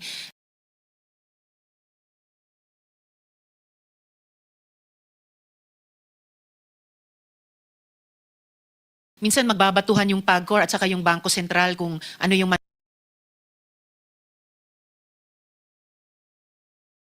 mandato, ano yung capacity sa isa't isa. Sa ganyang mga loopholes numulusot yung mga online gambling platforms, whether legal or illegal, pareho ang problema natin kahit sa legal gambling platform. So, and moving forward, therefore, talagang kailangang isara yung mga loopholes na yan at higpitan yung compliance at coordination among all of these stakeholders, including the e-wallets. Kasi kahit sinasabi natin na hindi pwedeng magsugal or mag-top up gamit ang credit cards. But there are also other platforms to do that. Doon mismo sa e-wallet, halimbawa. Kasi yung ating mga kababayan, nakakapag-utang din sa pamamagitan ng e-wallet. So therefore, that's another detour. Utang through e-wallets, gamitin ang e-wallets para magsugal sa online platforms. Another question kay Atty. Jasamaris, no, for in my last few seconds dito sa PAGCOR, pababa ng pababa ang fees ng PAGCOR para sa online sugal. Dati, 50% of gross gaming revenues. Naging 35%. O eto, tapos ngayong taon, Mr. Chair, 30% na lang. So tama po ba, habang binababa ng PAGCOR mismo ang fees ninyo, inaasahan nyo gaganahan ng operators na kumuha ng lisensya? Okay, ma'am. So, just a brief background po, no. Nung dumating po yung bagong administration natin sa PAGCOR ng 2021, kung saan nagkaroon po tayo ng 6 billion income and license fees, 5% lamang po ng legal market ang na-capture po natin. So, ngayon po, pinag-aralan po ng PAGCOR na paano po ba natin masusolusyonan yung paraming illegal operators na nag-ooperate po sa bansa. So ito pong pagbaba natin ng fees na to, hindi lang po ito para ganahan po yung mga operators, but Pero para din ganahan ang mga para po operators. mayakag po natin yung mga illegal operators. Kasi po kasi po ma'am, 5% lang po ng legal market ang nakuha natin noong 2021. Pero ngayon pong 2025, nasa 40% na po ang legal na operators dito sa Pilipinas. Ano po bang ibig sabihin nun para sa mga manlalaro natin? So dito po naproprotektahan po natin sila, nababantayan po natin yung laro, nasa-certify po yung mga games, yung mga deposits po nila, nababantayan natin, and then meron din po silang malalapitan kapag po may problema sila dun sa mga transactions nila sa gaming apps. Pero po kung hindi po natin to ginawa, mas marami pa po ang illegal operators sa Pilipinas. So ito po yung naging primary consideration po natin kung bakit po natin binaba po yung rates. Because all over the world, Madam Chair, Madam Senator and Mr. Chair, isa po tayo sa mga pinakamalalaki pa ang tax rates. Actually po, 30%, we are getting 35%. 30% license fees from PAGCOR and 5% for the Bureau of Internal Revenue. So isa pa po tayo sa pinakamatataas na tax rate sa buong mundo. So bukod po doon sa pagyakag sa mga illegal operators, ginawa din po natin na at par with the world standards, yung rates po natin. Pero kung tutuusin po, isa pa rin po tayo sa pinakamataas na tax rate sa buong mundo po. So it would appear, Mr. Chair, na maraming proteksyon para sa mga online gambling operators, lalo na kung tatawid sila mula dun sa tinatawag na illegal, papasok sa legal. At the same time, itong legal na lumaki to 40% from the original 5%, mas malaki din yung take-home pay nila, di ba? And that's my last question for this round, Mr. Chair. What take-home pay po ng operators? Yes. Actually po, nabawasan po kung tutuusin nyo. Kasi dati po, wala po silang binabayarang taxes. Pwede po silang magpalaro, tuloy-tuloy lang po. They don't have to contribute to the taxes of the government. Pero once they registered with PAGCOR, nagkaroon po sila ng mga obligations para po mag-remit ng taxes to the government, not only to PAGCOR, but also to the Bureau of Internal Revenue po.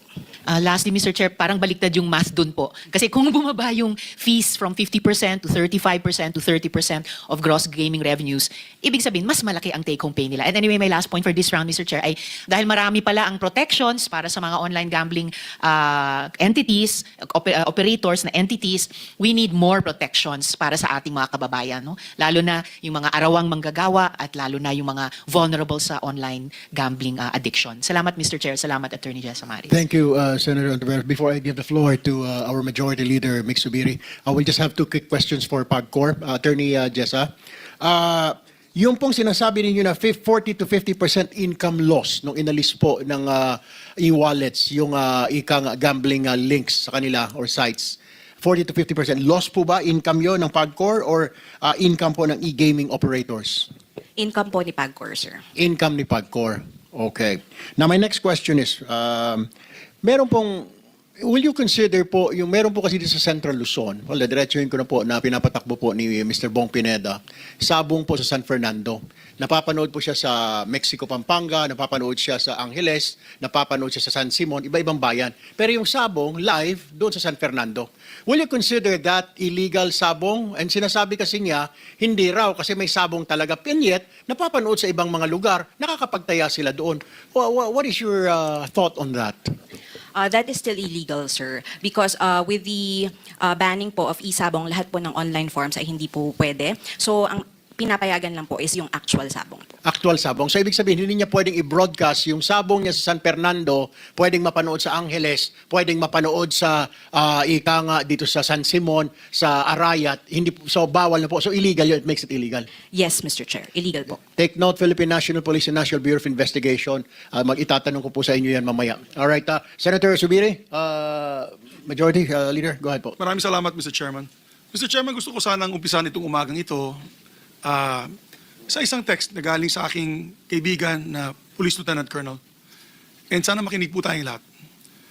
Good morning, sir. From PRO CAR, Command Duty Officer. What is the situation? Suicide through hanging. When? 6:50 a.m., September 3, that was last week. Date reported. At 8:30 a.m. on the same date, reported through phone call PTN. This was in Baguio, Your Honor. The fellow, I'll not give the full name, is Jamar, 29 years old, CCTV technician residing at number 62, etc., etc. Now, initial investigation disclosed that when this lady was about to go to the CR in the basement, she saw the victim hanging on a nylon rope tied around his neck to a concrete beam, then immediately knocked on the room of the victim and informed the latter's wife of the incident, which subsequently called PS6 BSPO and reported the incident. Upon the arrival of the victim, was already stiff and showed no signs of life. This is the actual incident report, my dear colleagues, my friends. No? Nakalagay dito, yung pagkamatay niya ay death by asphyxiation by hanging. Accordingly, yung biktima daw ay addicted sa online gambling. This incident was coordinated with SOCO for further crime scene processing. Nandito yung PNP, they can confirm this. Maraming salamat, sir, for your information. Police Colonel Terrado, who's a good friend of mine. Sir, another report of suicide. The victim was addicted to online gambling. Masaya ba tayo sa mga ganitong pangyayaring araw-araw? I heard there was another couple of suicides the last few days involving students of the same problem. I reported in the last committee hearing yung mga nag-suicide sa Bukidnon, dun sa Kibawe, dahil sa pagnanakaw na niya para makabayad dun sa kanyang online gambling debts at di siya makabayad. Masaya ba tayo, mga kapatid?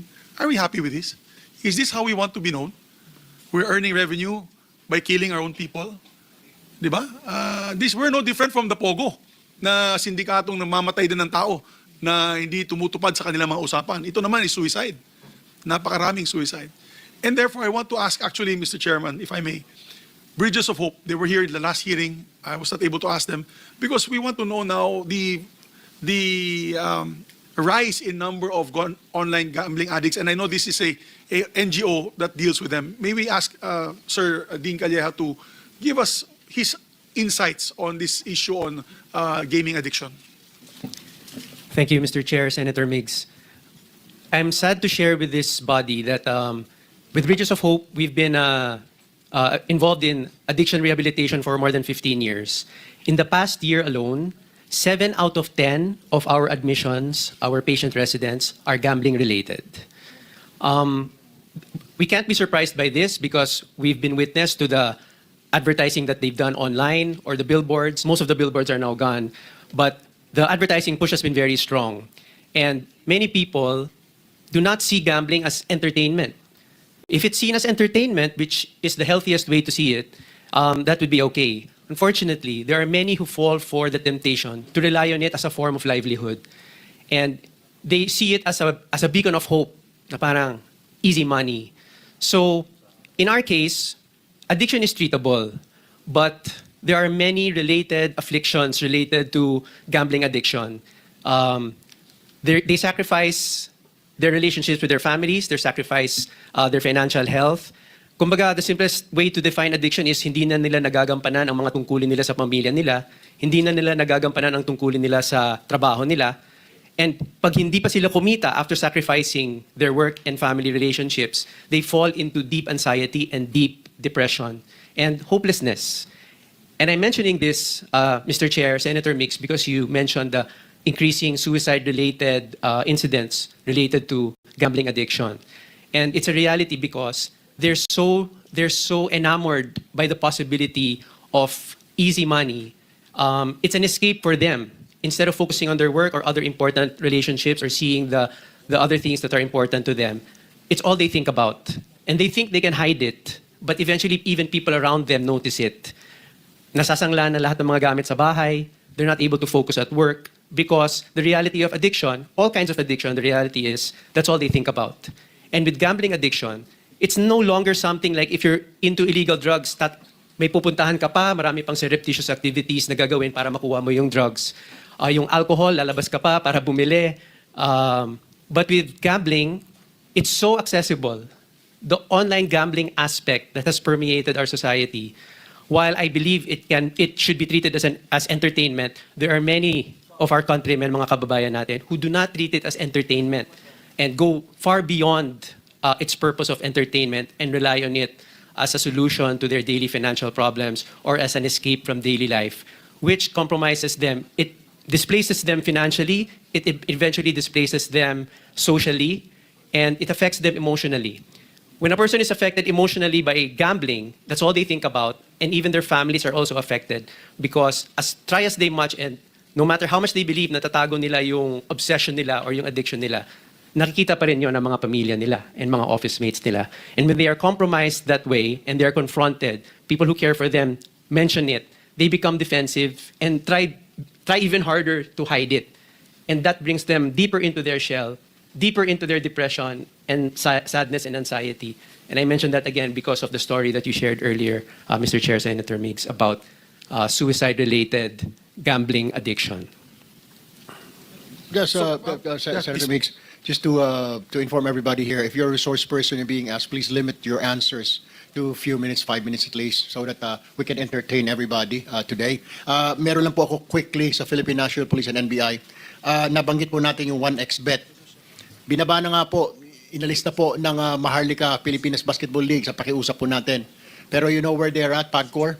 Sila po ang isa sa mga major sponsors ng World Volleyball na napapanood sa buong mundo, Championship 2025 sa MOA at Araneta Coliseum. Tingnan mo kabastusan na yan.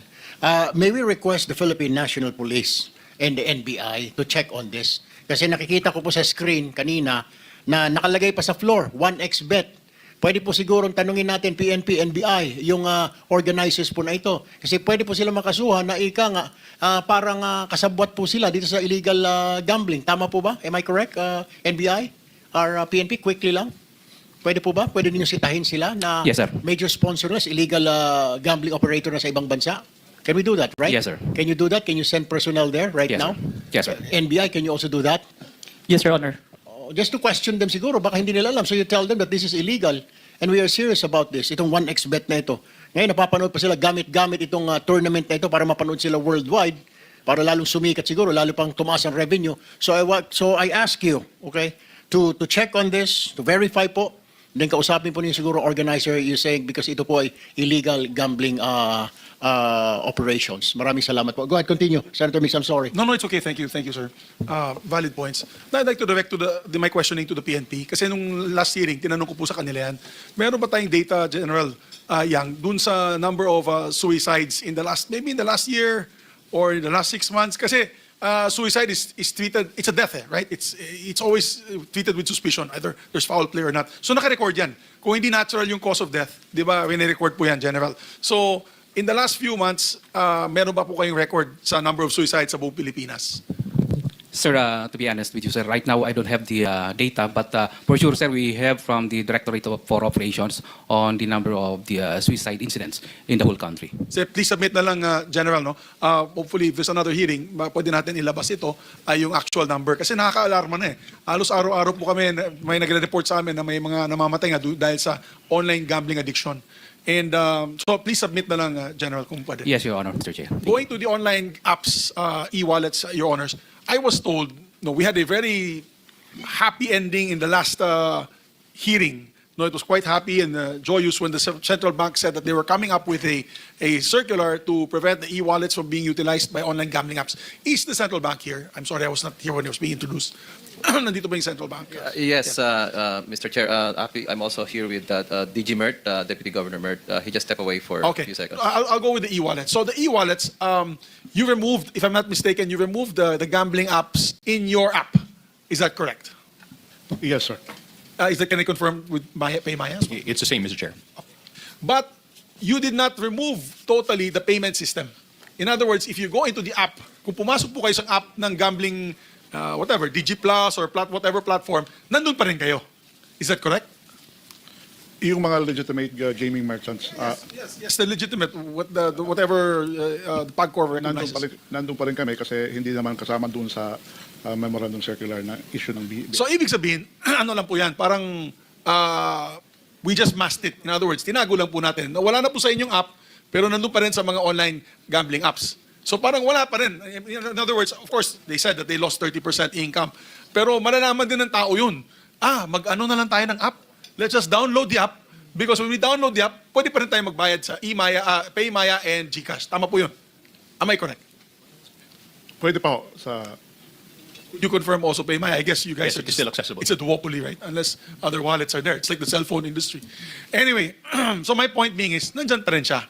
Now, Mr. Chairman, kailangan talaga natin, kung gusto natin itong mawala, no, itong ganitong klaseng addiction that feeds on our labor force, on our masang Pilipino. As a matter of fact, Bloomberg came out with an article. I just read it today. And the article states that our country is taxing the poor through this online gambling addiction. It's not the rich, it's the poor. And I'd like now to ask PayMaya and GCash, because we can subpoena this anyways, how many of your users are actually using it for your platforms for online gambling? Kasi you can tell naman how many users. Not the amount. You don't have to give me the amount of money, but you can give me the amount of users. May we start with GCash, please? To be honest, Your Honor, we don't have the exact figure with me right now, but we commit to submit it to the committee, Your Honor. Yes, this is for just fact-finding. Together with PMI, would you have a number? Yan. We can also submit to the committee, Mr. Chairman. Yes, because I know there's a merchant category code for card transactions and pay wallets. The merchant category code for gambling platforms, correct me if I'm wrong, is 7995. Merchant code, category code 7995. It identifies it as a gambling merchants. Alam ng e-wallets to, mga platforms yan. So please give us that data. Mr. Chairman, let's require them to submit that data para malaman natin kung totoo bang sinabi ni Senator Sherwin Gatchalian na 35 million. Was it the last hearing? 30 million or 35 million? 35 million galing daw sa PAGCOR ito, players of online gambling in the Philippines. That is 1 out of 4. So if a family is 5 members to a family, that's basically 1 of your relatives are on online gambling, wasting their money away. And I do not buy, hindi po ako naniniwala sa sinasabi ng PAGCOR na kailangan may 97 pesos out of 97% payback yung nagpupusta doon. Kasi wala po pa ako nakikilala na nanalo sa online gambling. At kung nanalo man, napakalit. At natalo pa siya ng 5 times bago siya nanalo ng 1 time, Your Honors. I don't buy that baloney na 97% ang panalo mo dyan. Kasi kung 97%, wala na, close down na yung mga gambling operators niyan. Alam mo, kasama ko yung anak ko the other weekend, they were playing football. I was with my son in BGC. Napakalaki ng building, one whole building owned by a online gambling operator in BGC. Sila ang yumayaman, ang taong bayan ay ang kawawa. And if you notice, during our DBCC hearings, bumagsak po ang napakalaking, ang sabi nga ni Secretary Recto, na yung ating ekonomiya, 70% is run through consumer spending. Kasama na dyan online gambling. No manufacturing, no export, tourism, because we're now lower than Cambodia. We are now the first in the second tier. We used to be the last in the first tier. We're now first in the second tier. Kasama natin yung Laos, Myanmar, at East Timor. So my dear colleagues here, again, that's the question I want to ask every one of you. Is this how we want to be known? We are now tagged as the gambling capital of Asia with the most number of casinos. We are also tagged by Bloomberg as the #1 online gaming in Southeast Asia. Online gaming. Kadiner ko po si Ambassador Constance of Singapore, and she told me they have no online gaming in Singapore. They actually have, Mr. Chairman, for the information of the body, they have an app. It's a software. It's an hunter software for online gaming. Pag may naglalaro, if there's a person who plays online gaming in Singapore, they can trace it and they can shut it down. That's how serious they are. And that is why they're first world. And we are still third world. Because instead of promoting education, promoting sports, labor, proper labor, instead of sending our Filipinos outside the country, we promote online gambling. Yan ang gusto natin. Case in point, nandun po kami ng aking head ng Legis. Invited po kami ni Chairman Pato Gregorio of the PSC the other day for a POC, Philippine Olympic Committee and Philippine Sports Commission, pulong-pulong. It was a seminar gathering of all the leaders of the sports associations. Nandun po, guest of honor. Guest of honor was Hidelin Diaz. She requested that they show on YouTube her nice short video about her life, on how she succeeded. Paglagay po ng YouTube video, unang-unang nagbulaga sa amin was an online gaming advertising. That's so much so that the chairman of the Philippine Sports Commission stood up there and said, hindi amin yan ha, at hindi kay Hidelin yan. Lumabas lang yan sa YouTube. Lumalabas sa YouTube. And many other platforms, lumalabas yan. Maawa naman po tayo sa taong bayan. Pati yan, nagulat kami lahat, nagtawanan yung iba. Ako gusto kong umiyak. Kasi imbis na sports ang pinopromote natin, ang pinapakita sa television ay online gaming ad. So you know, Your Honor, it's a decision that we have to make if we're going to highly regulate it or ban it. If we highly regulate it, at the very least, you have to remove all the ads. If we do that for cigarettes, and we do that for e-cigarettes and cigarettes, we must do the same for online gambling. Remove all the ads and remove the platforms once and for all. Once and for all. Alam ko, kausap ko yung mga boss ninyo eh. GCash tsaka Paymaya. Mga kaibigan ko, mga boss ninyo. As a matter of fact, ninong ko nga yung sa Paymaya eh. Sa kasal. Kausap ko sila. Sabi niya, we're just waiting for the law. We need the legal cover for this. But on your own, you can do it. Kausap ko yung mga taga GCash. Matitino yung mga boss ninyo. They're decent people. As a matter of fact, ang sagot nila sa akin, if PayMaya does it, we will do it. Kasi syempre ayaw nilang silang gumawa at yung PayMaya kumita. It's a business transaction eh. Pero naawa lang talaga ako, Mr. Chairman. Sorry, I'm off my time. Pero I just don't want to lose my train of thought. You can do it if you want to. But it has to be, I know that you need legal backup. The Bangko Sentral of the Philippines can do it. The DICT can do it, especially for the illegal gambling platforms. Yung Pagcor, wala na akong pag-asa. I'm sorry wala si Altenco dito, he's a good friend of mine. Pero wala na akong pag-asa sa inyo. Kasi kami noon, sinisigaw namin, ban Pogo. You did not want. Ang sabi nyo, magkakandang income namin sa legal Pogo. Buti na lang si President Marcos ban Pogo. Doon sa ibang gambling platforms, yung isabong, I know it's not under the purview of the Pagcor, but the isabong was had to be stopped by presidential order also of then President Duterte. So, ako hindi na ako maasa sa Pagcor with due respect to Pagcor. Kasi, pati nga yung inyong, yung inyong labor organization, the Pagcor Employees Association, ayaw din sa online gambling. Siguro natamaan din sila sa online gambling amongst the ranks of Pagcor. Because we have the letters supported by your employees unions na ayaw din nila sa online gambling. So, I'm going to go another round, Mr. Chairman, because I'm going to ask on the online lending apps. Because these are nothing but loan sharks. There are legal apps that are good, but the rest are loan sharks. So, Mr. Chairman, I just like to leave that question in the minds of our people here, our resource persons. Is that how you want to be remembered? Na dahil tumaya ako sa GCash, hindi ako makabayad sa aking mga magulang, ako'y napakamatay. Nagbayad po akong PayMaya, naubos yung PayMaya ko. Hiwalay na kami sa asawa ko. Is that how we want to be remembered? And Pagcor, and all the other government regulatory agencies, when will it be too late for us to do something about it? Maraming salamat, Chairman. I'll just go on the second round. All right, thank you very much, Senator Mix. For the record, Senator Ronaldo Bato de la Rosa submitted some questions to the committee. We will ask all concerned agencies to submit their answers in writing. Bibigyan po namin kayo ng kopya ng kanya pong mga questionnaires. Anyway, we move now to the e-wallets. Meron po ba kayong presentation, GCash and PayMa? You have a presentation to make? On the part of GCash, Your Honor, we have no presentation, but we want to state that GCash is a fully compliant company with OPS registration. We only onboard and support legitimate business entities. We have a zero tolerance for illegal activities, and accordingly, we employ a robust KYC and KYM protocol. Thank you. What about PayMaya? Good morning, Mr. Chair, members of the committee. We welcome the committee's invitation to address the concerns around online gambling. To stress, we are a BSP-supervised financial institution that provides digital payment services to enterprises and consumers. We are engaged in digital payments, which is a highly regulated industry, Mr. Chair. We have customer due diligence processes for onboarding all of our clients across consumer and enterprise segments. We also have a due diligence process called the Know Your Customer KYC policy, and under this, only upgraded account holders can enjoy the complete services, such as sending money, withdrawal of funds, and higher transaction limits. Lastly, we want to stress that we enforce strict compliance with the laws, policies, regulations governing the company, and at the same time, we continue to advocate for customers and partners the responsible use of our platform and services. Rest assured that Maya has complied and continue to comply with all government directives related to this matter. Thank you very much, Mr. Chair. Thank you. Sa e-wallets po natin, may mga questions po si Senator Ontiveros and Senator Mix. Pero isa lang po yung question ko, yung concern ko po. Kasi even the illegal online sites are using your company. Can we prevent this? Is there a tool? Kasi lugi na nga po, marami na nalulung sa Sugal, lugi pa po ang Pagcor dahil hindi po sila nagbabayad sa Pagcor.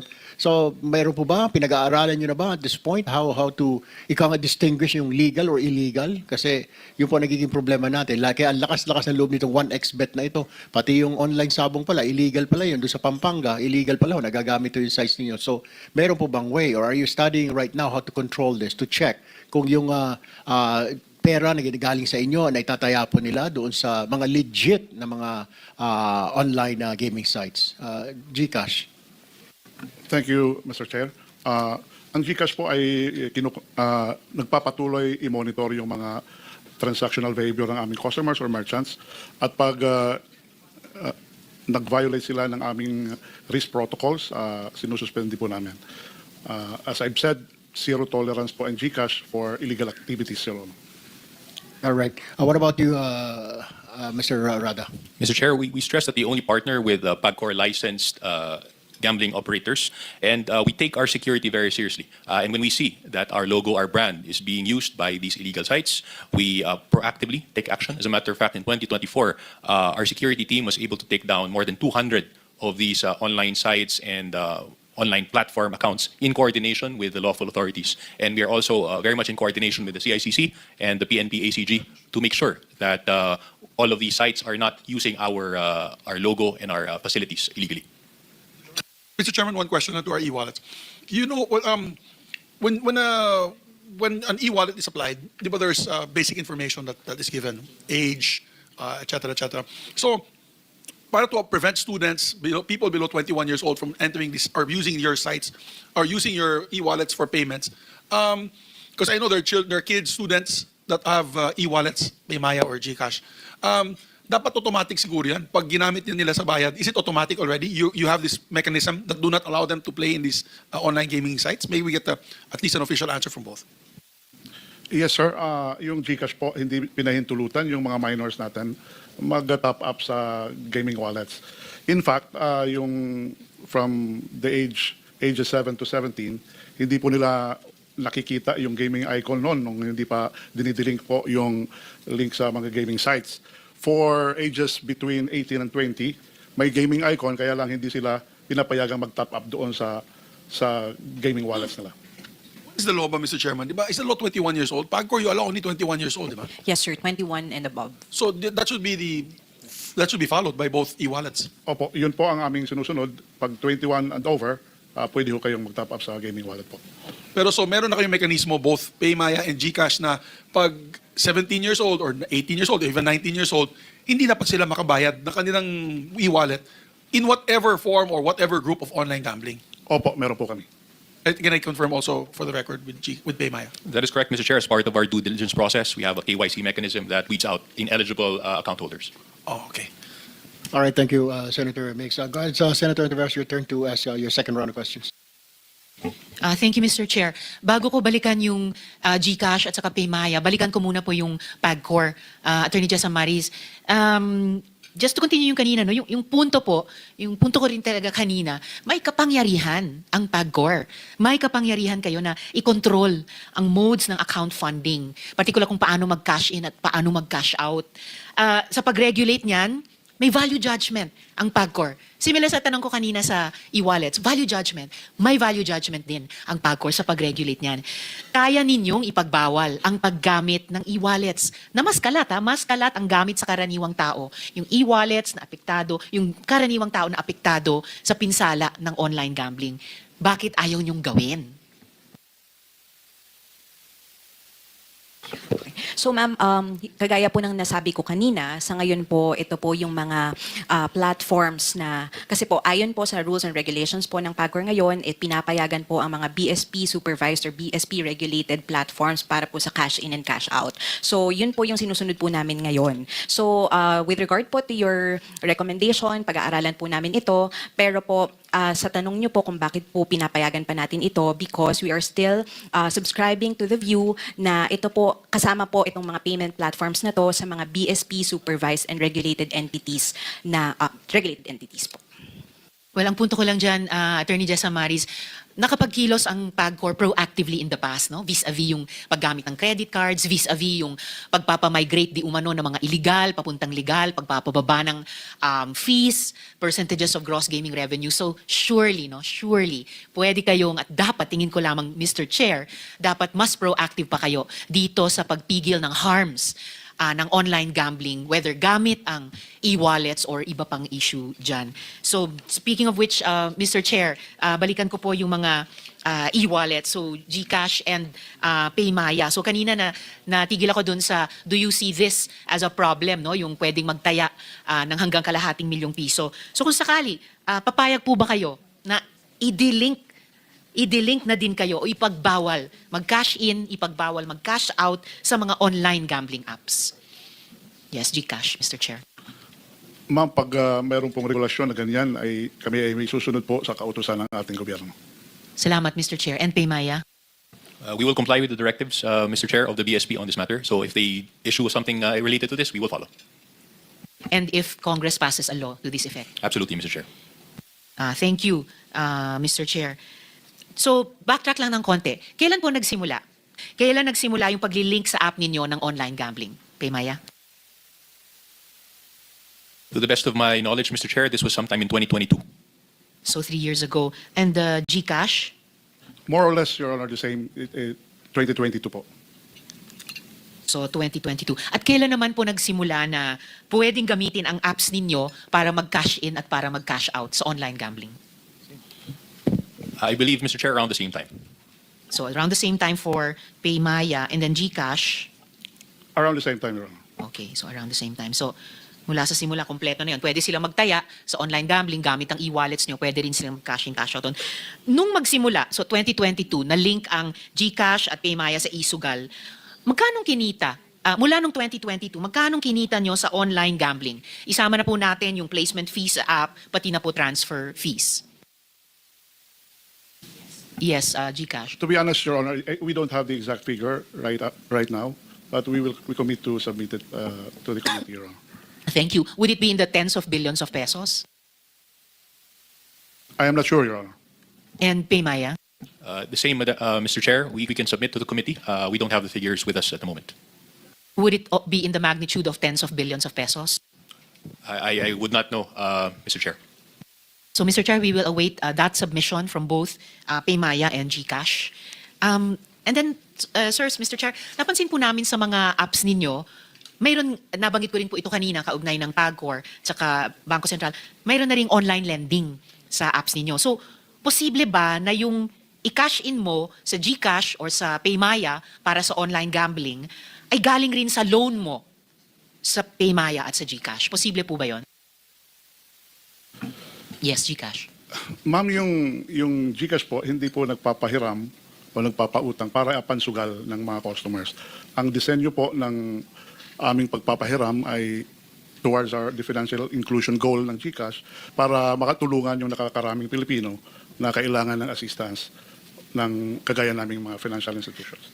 But of course po, dahil kumbaga in-house na, pareho yung makapagtaya sila sa online gambling and makapag-loan sila. Kumbaga, pwedeng one-stop shop na ang GCash o ang PayMaya para sa parehong actions ng subscriber nyo. Hindi po, Your Honor, kasi yung loan, hindi po part ng gaming journey. Wala po yun doon sa boto ng gaming entity. No, wala sa pondo ng gaming entity. Pero kung ako, Globe subscriber, then kung magka-GCash ako, then kung nag-online sugal ako, posibleng mag-loan ako sa GCash and then gamitin ko yung niloan kong iyon para tumaya sa online gambling. Di ba posible po yun? Yung produkto po namin, yung G-Save, G-Credit at saka G-Gives, hindi po eligible yan for top-up transactions. Yung G-Loan naman ay diretso pumupunta sa wallet ng aming customers. And hindi po yan kaagad-agad na nabibigay o na-aprobahan yung application for G-Loan kasi may mga eligibility requirements po. Yes, sir. But kapag nag-G-loan ako, syempre makukumingle na yan sa pera na I have on hand bilang nag-G-loan. And then kahit nag-accumulate ako ng small loans every day kasi alam ko sa susunod na linggo susugal ako. So it is in the realm of the possible, di po ba? Ang niloan sa G-loan ay pwedeng itaya sa online sugal. Posible po yan. Yes, that's all I was nasa asking. Nasa control po ng Posible customer namin yan. Kaya lang yung disenyo po namin ay makatulong sa nakakaraming Pilipino. Yes, nasa control ng individual who must be aided by government and the private sector makaiwas dun sa harms ng online gambling. Sa Maya po, posible din po ba yon ang i-loan nila sa inyo ay maitaya din po nila sa online gambling? Mr. Chair, as a principle, we would not allow use of loan proceeds for online gambling, and to stress that online lending on our side is highly regulated by the BSP. Furthermore, we use strict data-driven underwriting processes to ensure that only those who have a credit-worthy standing can indeed take out a loan. And if in a scenario wherein they were able to take out a loan and they used these proceeds for abusive activities, we have a mechanism also to detect that this is being used for that purpose, and they will not be either they're fully prohibited from taking out any further loans, or their credit standing is severely curtailed to prevent them from using it in the future. And you have these safeguards dahil posible nga nang i-loan sa Maya ay itaya nung parehong individual na yon sa online gambling. To protect the consumer, ma'am, from possible abuse of loans. Because that abuse of their loans is possible. That's correct, Madam Chair.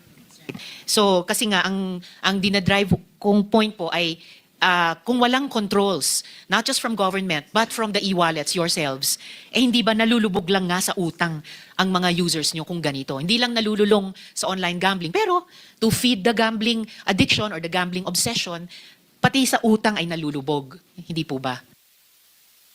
Posible po yun, hindi po ba? Yes, that is the behavior, precisely behavior, Mr. Chair, that we want to prevent, Mr. Chair. And B2, Mr. Chair, Paymaya. And Gcash? Tama po yun. Yun yung abusive behavior ang dapat namin i-flag. Okay, salamat po. Not just flag, I think prevent from the get-go. Kasi may mga capacities pa yung mga platforms ninyo. The same way I'm asking PAGCOR and the same way Bangko Sentral to prevent the abusive behaviors having a space at all on your platforms, whether from the individuals or lalo na yung mga online gambling platforms. Now, how many users does your app have now? Gcash? We will verify our records, Your Honor. I don't have the figure right now.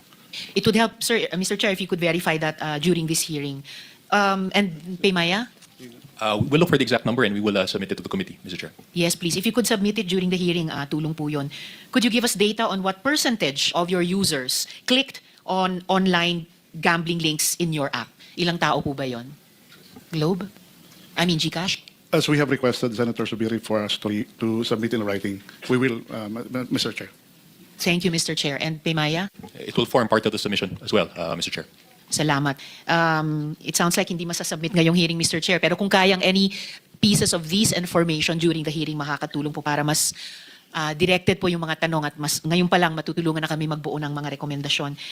Meron po ba kayong general profile ng mga Gcash users na ito, ng mga Paymaya users na ito? Halimbawa, age range, gender, average value ng account activity? That will be part of our submission just to avoid contradicting our previous submissions to other relevant national government agencies. Salamat, Gcash. And Paymaya? The same, Mr. Chair. Alright, siguro very important sa amin yung age range kasi everyone around the table has said ayaw natin na yung mga bata. And they historically have been ay biniktima, nalulure na maging online gamblers. Saka yun ding average value ng account activity, lalo na't concerned po kami dun sa saan mapupunta yung kakarampot ng minimum wage ng mga arawang manggagawang Pilipino kaugnay ng online gambling. Magkano po ang madalas na taya sa mga platforms nyo? Yes, Gcash. We do not have visibility on kung magkano ang itinataya ng mga customers namin na naglalaro doon sa gaming platform yun.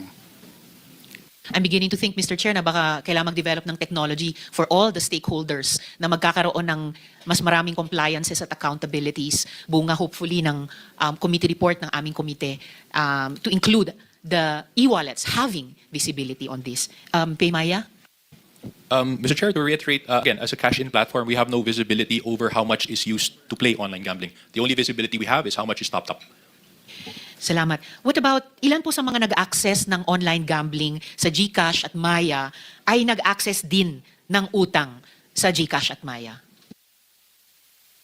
Yes, Gcash. Same request, Your Honor. We will commit to submit the same to the committee, Your Honor. Thank you, Mr. Chair. And Maya? We will do the same, Mr. Chair. Yes, please. Lalo na dahil yung isang line of questioning namin ay, di ba, paano ma-disincentivize na hindi lang malulong sa online gambling pero mabaon lalo sa utang dahil ginagamit pala ang pag-uutang sa platforms nyo para mag-online gambling. Perhaps last question for the e-wallets in this hearing. Can you confirm if online gambling operators are registered as account holders in your app? Yes, Gcash.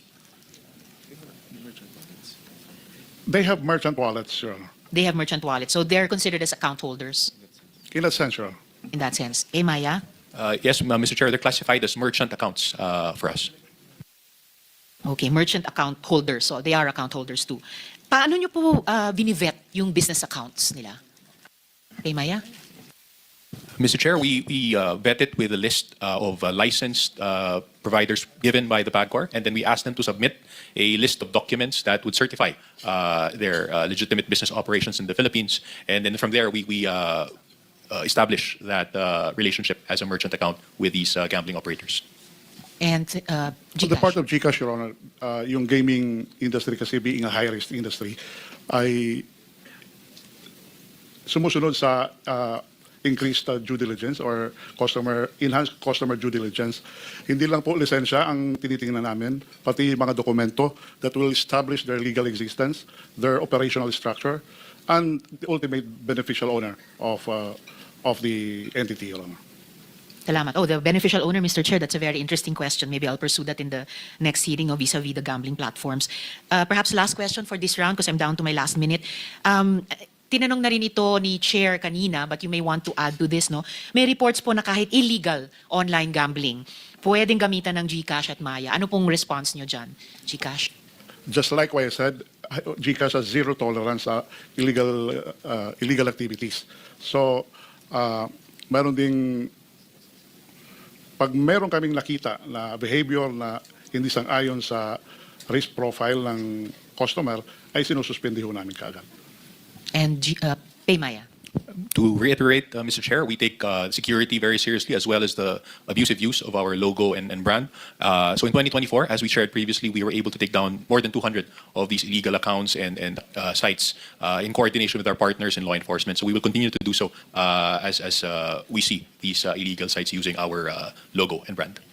Salamat, Mr. Chair, and I look forward na bukod sa pag-take down sa mga so-called illegal sites, mag-cooperate yung mga e-wallets sa at the very least, mas mahigpit na regulation sa online gambling. Maybe in my last few seconds for this round, Mr. Chair, tanungin ko ang Bridges of Hope. Oo, si Mr. Calieja. Kasi you started sharing with us earlier, sir, a very compelling opening statement. So WHO itself, the American Psychological Association, many other experts have also identified gambling disorder as a mental health issue. So sa tingin po ninyo, may sapat na bang appreciation yung ating bansa sa problema ng online gambling bilang public health concern? Na yun po yung diin talaga nung panukala ko, sir, for strict regulation. Thank you, Mr. Chair, Ma'am Risa. In the Philippines, there is no concrete framework for responsible gambling. We hear about it a lot, that it's important that people should treat it responsibly or gamble responsibly. But as far as I know, there is no concrete framework for responsible gambling in the Philippines. There are these short snippets at the end of advertisements or, by the way, gamble responsibly, but there is no concrete framework for it.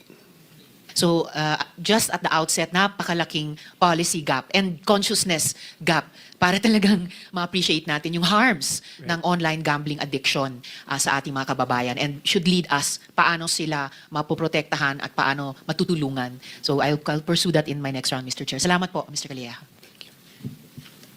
Go ahead, Senator Meeks. Thank you, Mr. Chair. Mr. Chair, I'd now like to direct my questions to on the issue on online lending apps. I'm thankful that the BSP is here. Is the SEC here as well? Nandito po yung SEC. Wala po si Chairman Francis Lim. Wala po siya. Okay. Medyo serious kasi ito, Mr. Chairman, pagdating sa online lending apps. Kasi magkapatid yan yung sugal tsaka yung utang. Di ba po? So, I was actually surprised to find out that online lending apps were under the jurisdiction of the SEC rather than the BSP. Kasi alam ko po, the BSP is very strict. When you come up with financial institutions or lending institutions, napakahigpit ng BSP. I know because I used to be the chairman of the Cooperatives Committee. And as chairman of the Cooperatives Committee, the cooperative banks that were under your also your supervision, talagang umiiyak sila sa dami ng requirements. Pero gusto ko yun kasi dahil maraming dating mga cooperative bank na mismanage yung pera, yung ginagamit for whatever purpose na hindi dapat sa guidelines ng BSP. So I'm happy that they're under your supervision para mabantayan. Because yung BSP, if I may say, Mr. President, Mr. Chairman, the BSP is probably one of the best run agencies. Talagang yung credibility nyo is beyond reproach. At least yung mga tao dyan ay not government workers. So, dito naman sa SEC, nagulat ako kung kaya ba nila na ma-monitor itong online lending apps. Kasi lahat po na nakakausap po namin na nagkakaroon po ng gambling addiction, pag naubos na po yung pera nila, mangutang sila. At ang pinakamabilis na pautang, hindi sa bangko. Very difficult mangutang sa bangko. Ang online lending apps. The legal online lending apps, they've actually approached me. There's a few that are legal. And they've given us the difficult requirements also set by them on policing their ranks on how much they can charge on interest, etc. etc. Pero karamihan dito sa mga online lending apps ay yung mga fly-by-night. Registered nga po sa inyo, pero meron talagang humihingi ng a high of 6% per week to a high also of 30% per month na interest rates. Namomonitor ba ng SEC ito? Isa-isa? Or pag na-register na, goodbye Philippines ka na, bahala ka na sa buhay mo? May I ask the SEC, please? Mr. Chair, for the interest rates, as we know, the usury law is actually suspended, so there's no interest rate capping on loans offered by financing and lending companies. The only interest rate ceilings that we have right now is covered by MC3 series of 2022, which implements a BSP circular, limiting the interest rate ceilings for certain loans. Those are usually covered by loans below 10,000 pesos or 4 months. May i-clarify that? Ibig mo sabihin, wala po tayong cap. So, kung meron po kayong lending app na application, na-grant nyo po yan, pwede po sila mag-charge up to 20% a week? Wala po pala tayong batas para dyan? Unfortunately, Your Honor, yes po. Oh my God, so mas grabe pa sa mafia ito. Because sa Yakuza. loan transactions are actually covered by the civil law. So basically, kung ano po yung pinag-usapan, pinagkasunduhan sa kontrata between the lender and the borrower, yun po yung nasusunod at present. Unfortunately, ang problema dyan, marami sa ating mga kababayan, lalo na yung mga minimum wage earners, hindi po nila naintindihan yung fine print ng kontrata. Kaya nga yung bangko napaka-thorough eh. Yung bangko, maglo-loan ka sa bangko, talagang napakagrabe yung kailangan due diligence na dapat gawin nyo. Sa inyo pala, wala. You act like a bank. These online lending applications, parang bangko yan eh. Tapos pag hindi ka pa makabayad, grabe yung papahiyain ka. And tatanungin ko din sa Privacy Commission yan. And the other government agencies, pwede ba gawin yun? Napapahiyain yung tao? Kasi as part of your loan agreement with the lending app, magbibigay ka ng 10 hanggang 20 tao, pati cellphone nila, para magiging witness, not witness, but parang guarantor eh. Pero hindi mo alam eh. Bibigay lang yung pangalan. Let's say, kung mag-apply ka, magbibigay ka ng pangalan. Bigla na lang magte-text kasi may staff ako, ganun. Araw-araw, hindi niya alam, binigay pala ng kaibigan niya yung pangalan at number niya. Araw-araw, tinetext siya, sabihin mo sa kaibigan mo, nakakahiya siya. Ano siya, magnanakaw, hindi nagbabayad ng utang. Ganun, it's a shame campaign. Hindi nyo ba ito napapansin? Wala bang nagre-report sa SEC nito? We have received complaints on that, Mr. Chair. As for interest rates, currently the SEC is studying on the imposition of interest rate ceilings. Yes, because there is jurisprudence on this. The Supreme Court noted in 2024 na 3% per month struck down as unconscionable. Sinabi ng Supreme Court yan, 3% a month. I guess this was maybe complaints from credit card owners. No? So nakalagay na, Supreme Court yan. We can get the exact Supreme Court, I think it's Medel versus CA. Itong 5% a month is voided as excessive and inquisious. And then another one was Castro versus Tan, 3% to 5% rates deemed unconscionable.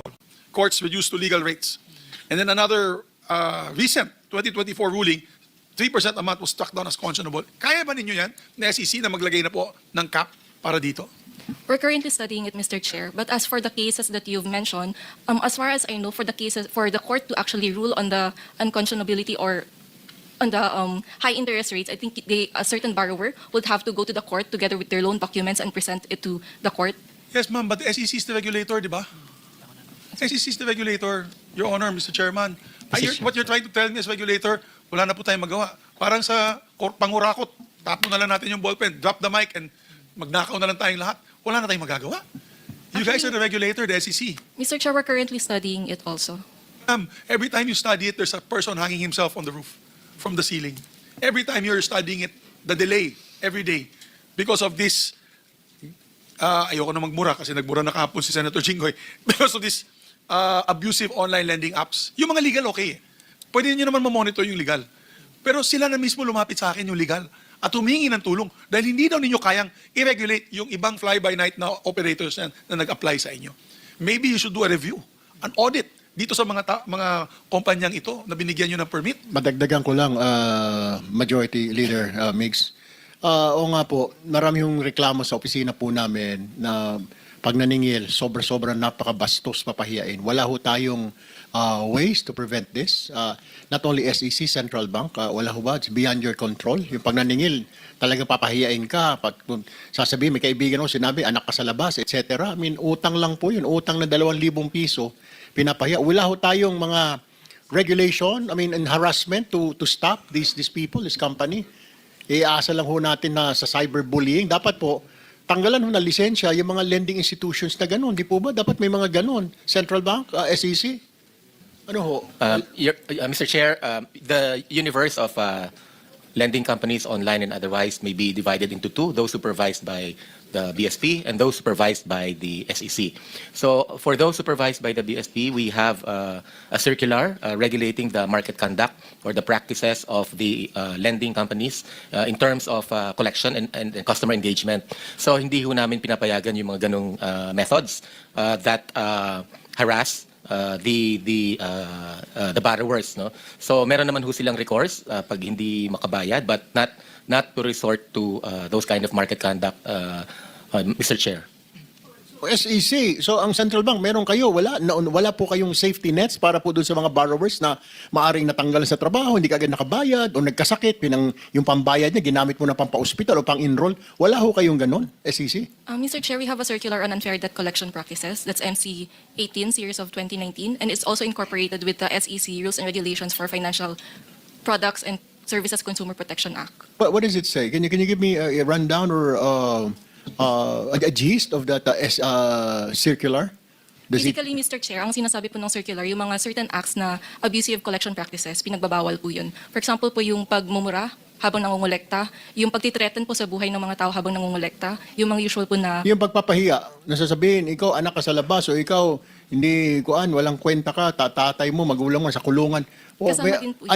ano hong penalties noon? Ang penalties po, Mr. Chair, is that we can actually impose monetary penalty or also revoke their certificates of registration and also their certificates of authority to operate as a lending or financing company.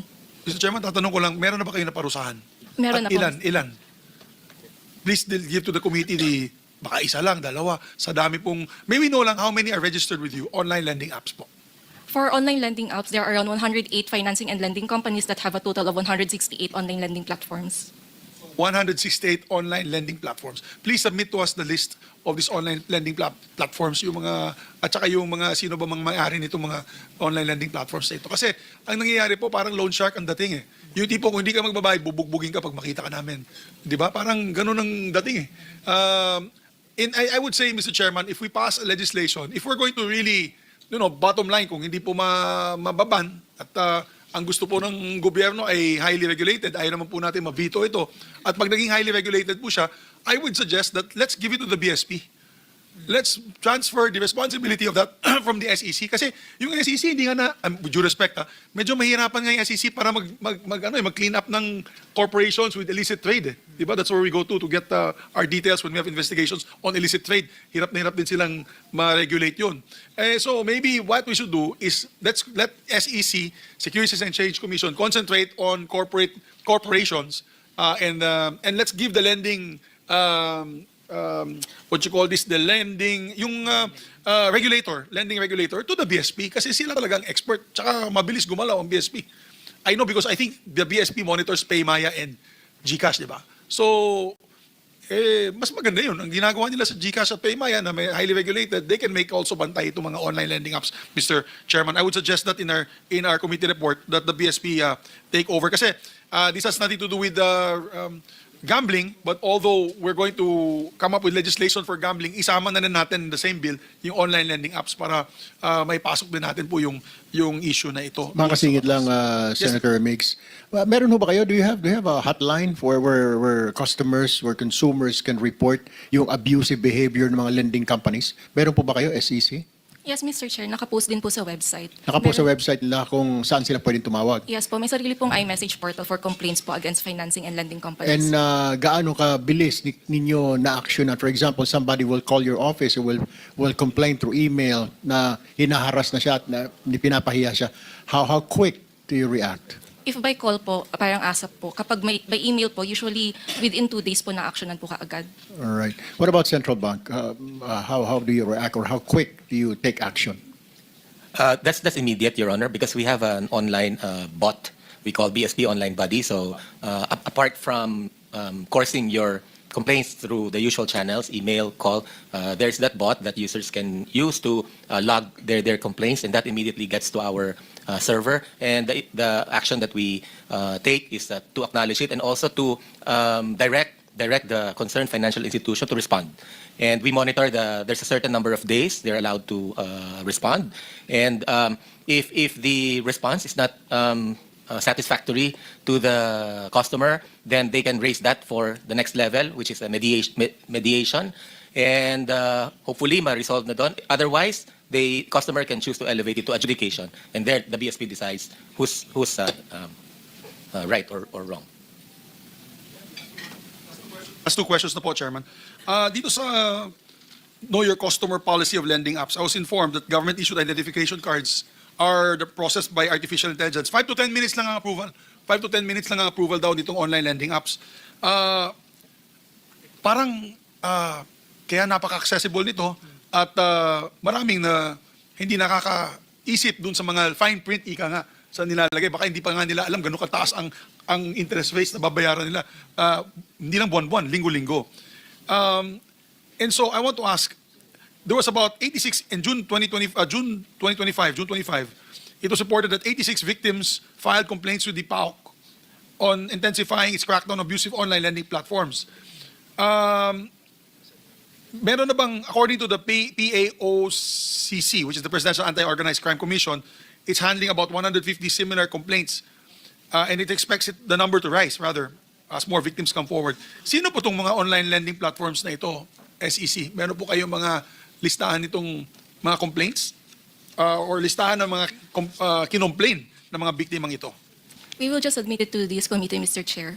Yeah, because are you working with the PA at the PAOK, or hindi nyo alam ito, nalaman nyo lang na yun? We're actually coordinating with the PAOK, but when we take a look at initial evaluation of the complaints, we can see that one borrower will complain about several of financing and lending institutions. So mahirap pong i-reconciliate kung sino po talaga yung nirereklamo nila. So But with these kailangan po ng complaints, additional- meron ba kayo tinitake down na online lending platform? May mga na-take down na po kami. Kailangan ko din yung listahan na malaman namin kung ilan o epektibo ba yung inyong regulatory, as a regulatory body, yung regulation. Please submit to the committee We will include as that, soon as Mr. possible. Chair. My last question, Mr. Chairman, is that the BSP limits or puts a cap, or not limits, or rather puts a minimum amount of capitalization for banks and financial institutions. For example, yung cooperative bank is between 10 million to 200 million. Yung thrift bank po is minimum capital requirement is 200 million to 2 billion. Kung bumaba yun sa capitalization requirement, they fine, di ba? Heavy penalty, you close the bank, you close the financial institution. Pero apparently, dito po sa lending corporations, minimum paid-in requirement lang, Mr. Chairman, is 1 million pesos. So, does the 1 million peso minimum requirement apply to lending companies? Is that your regulation? Okay lang yung 1 million paid-up capital? Actually, Mr. Chair, for the Lending Company Regulation Act, 2007 pa po siya na issue, and for the Financing Company Act, 1998 pa po. So currently, the SEC is studying to revise this special laws governing financing and lending companies. So you agree that we need to update that law? Yes, Mr. Chair. Okay. So it's also high time, Mr. Chairman, that we increase the minimum capital requirement provided under that Republic Act 9474. Matagal na pala, 2007. So yun lang, Mr. Chairman, and I'd like to thank the good chair for taking this up. I hope that they can submit all the details and the data we requested from Paymaya, GCash. I know your heart is in the right place, pero empleyado lang po kayo, di ba? So you're just following orders from the top, but I'm sure it pains you to find out all these things that are happening. Yung nanonood nga si Kulas na yun, kaibigan ko sa Becoming Filipino, and he was telling me nga that it saddens him yung nakikita niya yung jeepney driver habang nagpapasada, natatalo sa kanyang online gambling platform, na kumukuha ng pasada, natatalo, kukuha ng pasada, natatalo. Walang maiuwi sa taong bayan. If you want our country to really grow as a nation, we can't have this, for me, this illicit activity of gambling, this immoral activity of gambling prevail as our number one resource for funding for our nation. Talagang it cannot be. I think, Thank you, Mr. Chairman. Maraming Majority Leader, I think that was already addressed yung problema ni Mr. Kulas na nakita niya yung driver because dati ay hindi mo na kailangan ng data because of these e-wallets. Pero nung inalis po sa e-wallets yan, what I have heard and I found out, medyo nahihirapan na yung mga kababayan natin na magsugal without data. So karamihan sa kanila, hindi nakapagsugal na. Okay. So, what do you mean, Your Honor? Pag prepaid, hindi pwede? But I know, nung inalis na ng e-wallets, tama po ba? Nabawasan na kasi nawala na yung scatter. Yung scatter kasi pinakasikat na sugal noon eh. Alam ko kasi, Chairman, pinacheck ko sa staff ko eh. All they have to do is register sa online app na ng Sugal. For Yeah, example, online, so opo. kailangan mo na ng data. Otherwise, Yung platform. Dati, wala, hindi mo na kailangan. Nasa jeep ka, nasa ilalim ka ng tulay, kahit saan ka. Kahit sa CR, pwede ka mag-scatter. Opo, pero yung data, I think it's Mr. Chairman eh.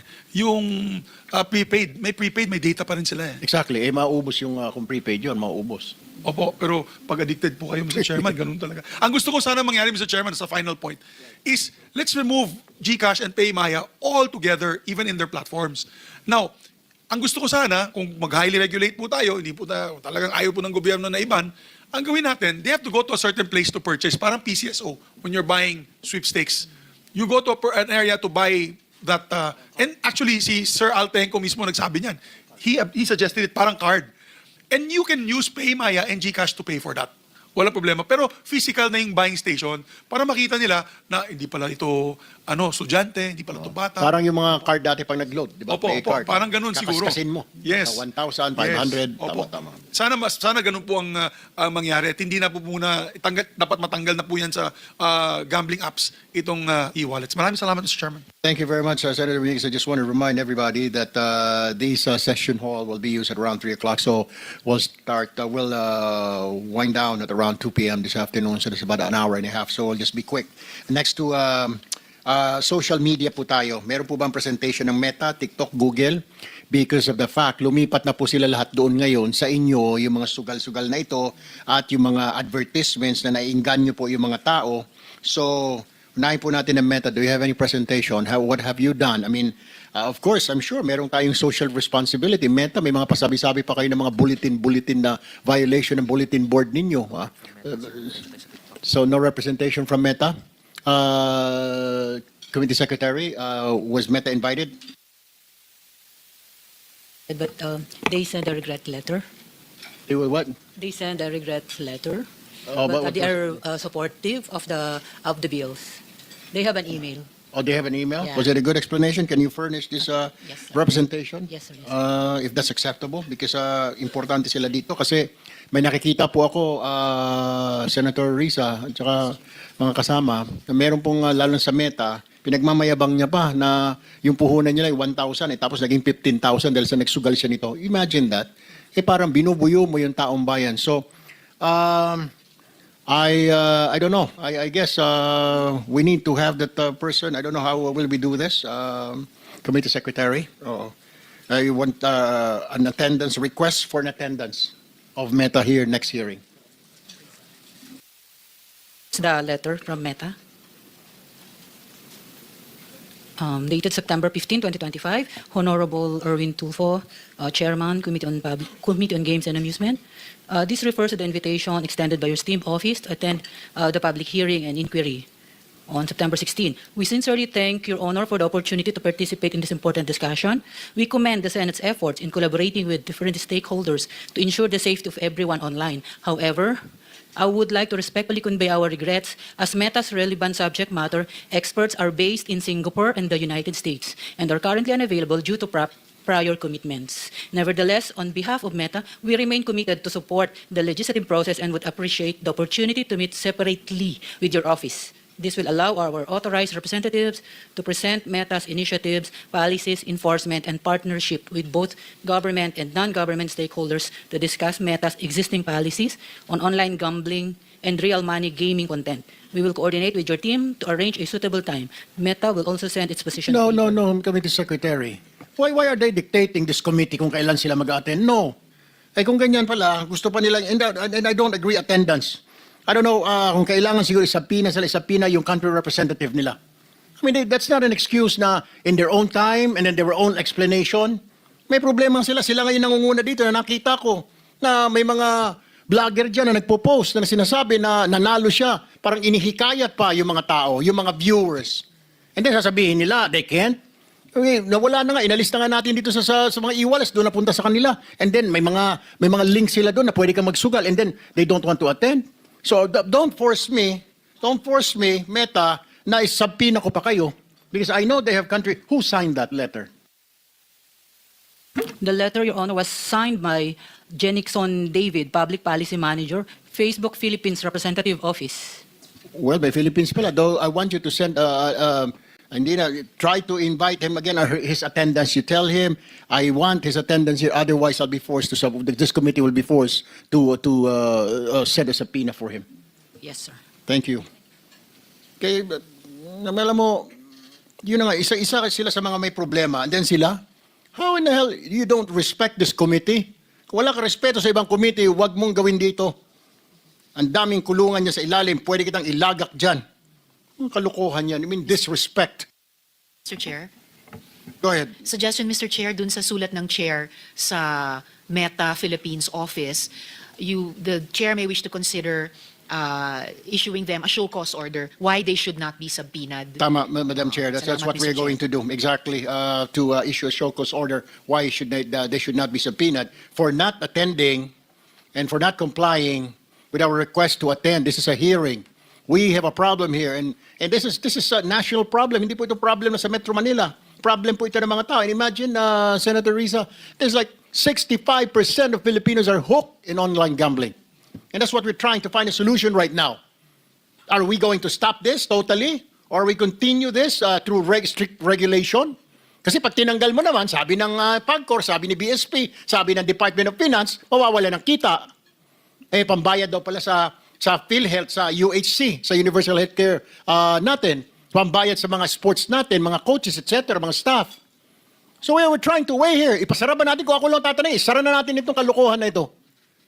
Tapos ngayon sasabihin mo na in your own time, hindi ka mag-attend at mag-meet kita na mag-isa?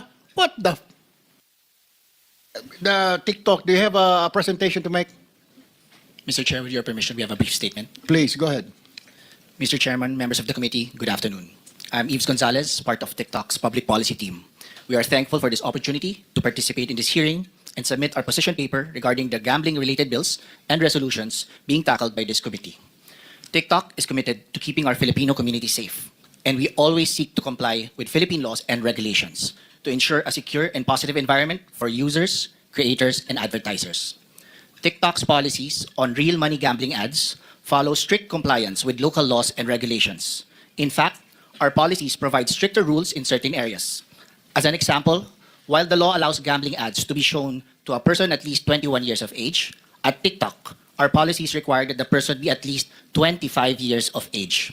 To answer a question posed by the committee in one of its letters to us, TikTok does not show real money gambling ads to users who are minors or to any user below the age of 25. Companies seeking permission to run gambling ads must provide certified proof that their gambling activities have the necessary licenses from PAGCOR. On the main TikTok app, our community guidelines prohibit the facilitation or marketing of gambling or gambling-like activities. We also do not allow minors to see content that glamorizes or makes positive statements about gambling. 99.5% of content that violates our gambling policies are removed proactively. While TikTok strictly complies with Philippine laws and regulations, we voluntarily paused real money gambling ads in the Philippines last August 22, 2025, in response to policy statements from President Marcos Jr. and DICT Secretary Henry Aguda. We understand that as of today, TikTok is the only platform to voluntarily pause such ads. In his August 20 statement posted on his social media pages, DICT Secretary Aguda noted, "Malaking bagay ito mga kababayan, ipinapakita nito na kahit ang malaking global platform ay handang makiisa sa ating adhikain na digital bayanihan."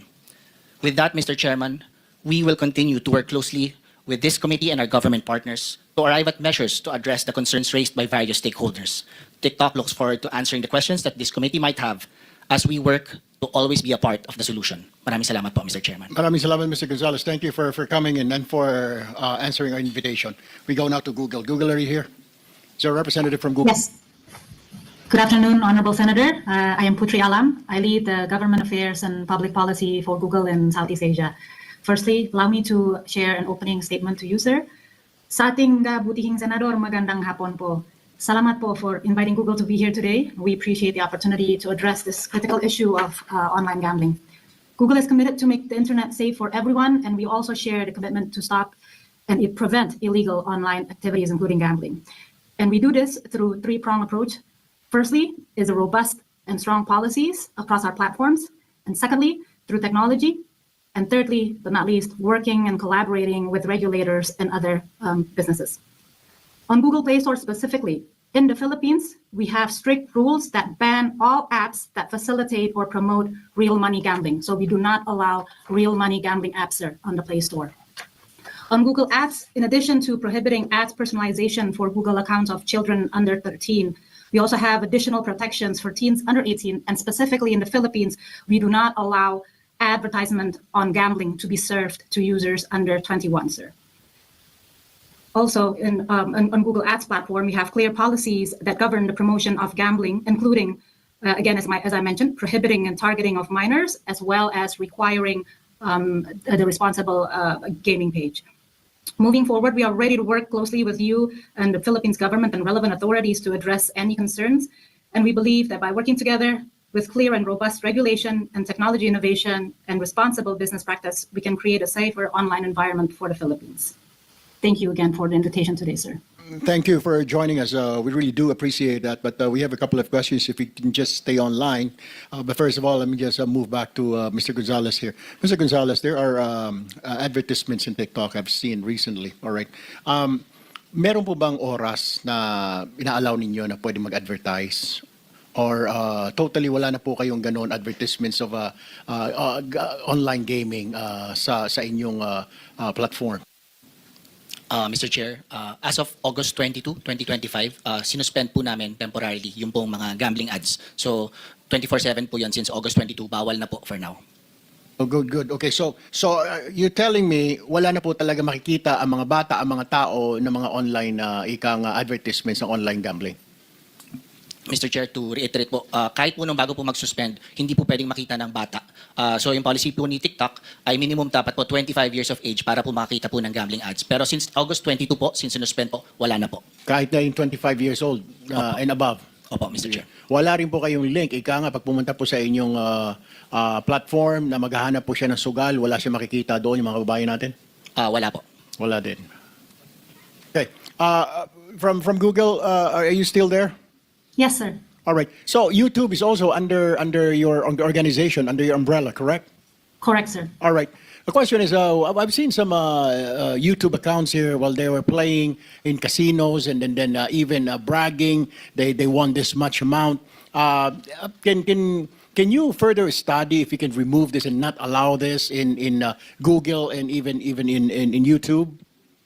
Madam? Thank you for the question, Honorable Senator. We do have community guidelines across our platforms, including YouTube, and all of our creators must abide by these strict policy guidelines. So if they do incite any statements that are violative of this community guidelines, we will enforce upon that creator, sir. We are also working with very closely. We have a very open communication and collaboration with the ICT and CICC if there is any content that might violate local laws and regulations, sir. All right, another point I want to raise, have you already removed, because back then, I think a few months ago, you go to YouTube and then you want to play games, online games or gambling, you can do so. Have you already checked on that or corrected that, Madam? Apologies, sir. I'm not familiar with the case or the particular event that you were referring to. Allow me to get back to you on this. As mentioned before, we have a very open communication line with CICC on this. In the past, whenever they've sent us requests, we will work through these pieces of content and dialogue with them, and we will be responsive, sir. What about advertisements? Do YouTube still allow advertisements in the platform, or even Google? Do you still have those? I mean, advertisements for online gambling or gaming?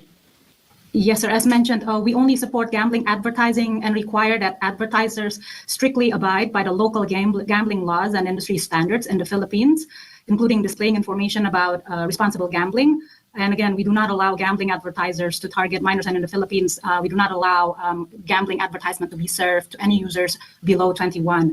Additionally, we require gambling advertisers, as I mentioned, to be certified, and this certification process includes the certification as an online gambling operator duly licensed by PACOR or other authorized licensors.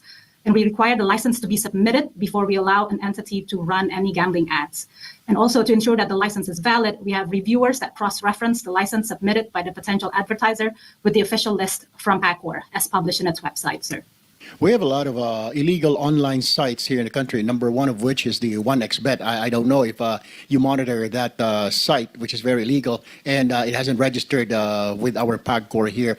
Do you have a vetting process on to choose which commercials will be shown from online gaming companies or firms? How would you know that they're legitimate, they're under PAGCOR, they're under license or not? Do you have that regulation or policy or standard operating procedure? For advertisers, sir, as mentioned before, we have reviewers that cross-reference the license submitted by the potential advertiser with the official list from PACOR. So we do have that process already, sir. Mr. Chair? Yes, before anything else, I've been Senator Tiberos, I have one question for the lady. Right now, my staff just opened YouTube, and 1xBet on this account, and even tells you how to bet, what to bet, how to register and make deposit on 1xBet, MailBet 2025, start betting 1xBet.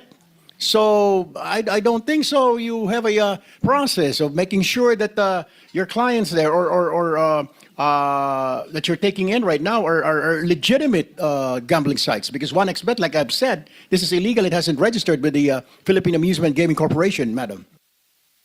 Yes, sir. So this is definitely is not in compliance of our system.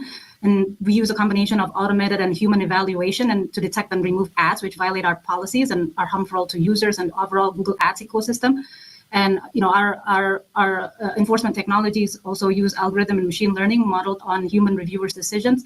So the policy violating content, once it is made aware by us, we will act upon it, sir, if it's further flagged. Please allow me to also. Mr. Chair?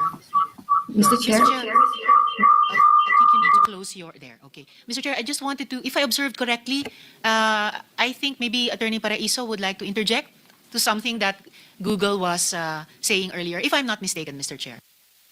With the permission of the chair. Attorney Paraiso. Mr. Chair, yes, we do have, prior to this committee hearing, we have a relationship and we have an understanding with YouTube. However, as of recent, and with the departure of one of their government representatives with CICC and the ICT, we observed difficulty when it comes to the request for takedowns, especially with influencers promoting illegal gambling sites. Because you have to distinguish, promoting a gambling site is different from influencers promoting these sites. So, as you've observed, CICC has been going after both, Mr. Chair. So, in fact, we have a request pending for 2 months now for one very famous influencer promoting still illegal gambling sites, Mr. Chair. Just noticing, Mr. Chair, 2 months is a long time. Kung government agency ang nagre-request o nagde-demand, 2 months is a long time to wait for a positive response from a private sector stakeholder. For the record, Mr. Chair. Can you answer that, the representative from Google? I mean, the CICC has a request for takedowns for 2 months now, and you haven't done anything, Google representative or official.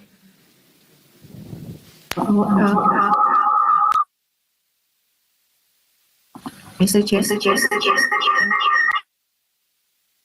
Can you identify yourself first, madam? Hello. Can you identify yourself, Mr. please? Chair, can you hear me okay? Yeah, I can hear you. What is your name and who do you represent? What do you represent?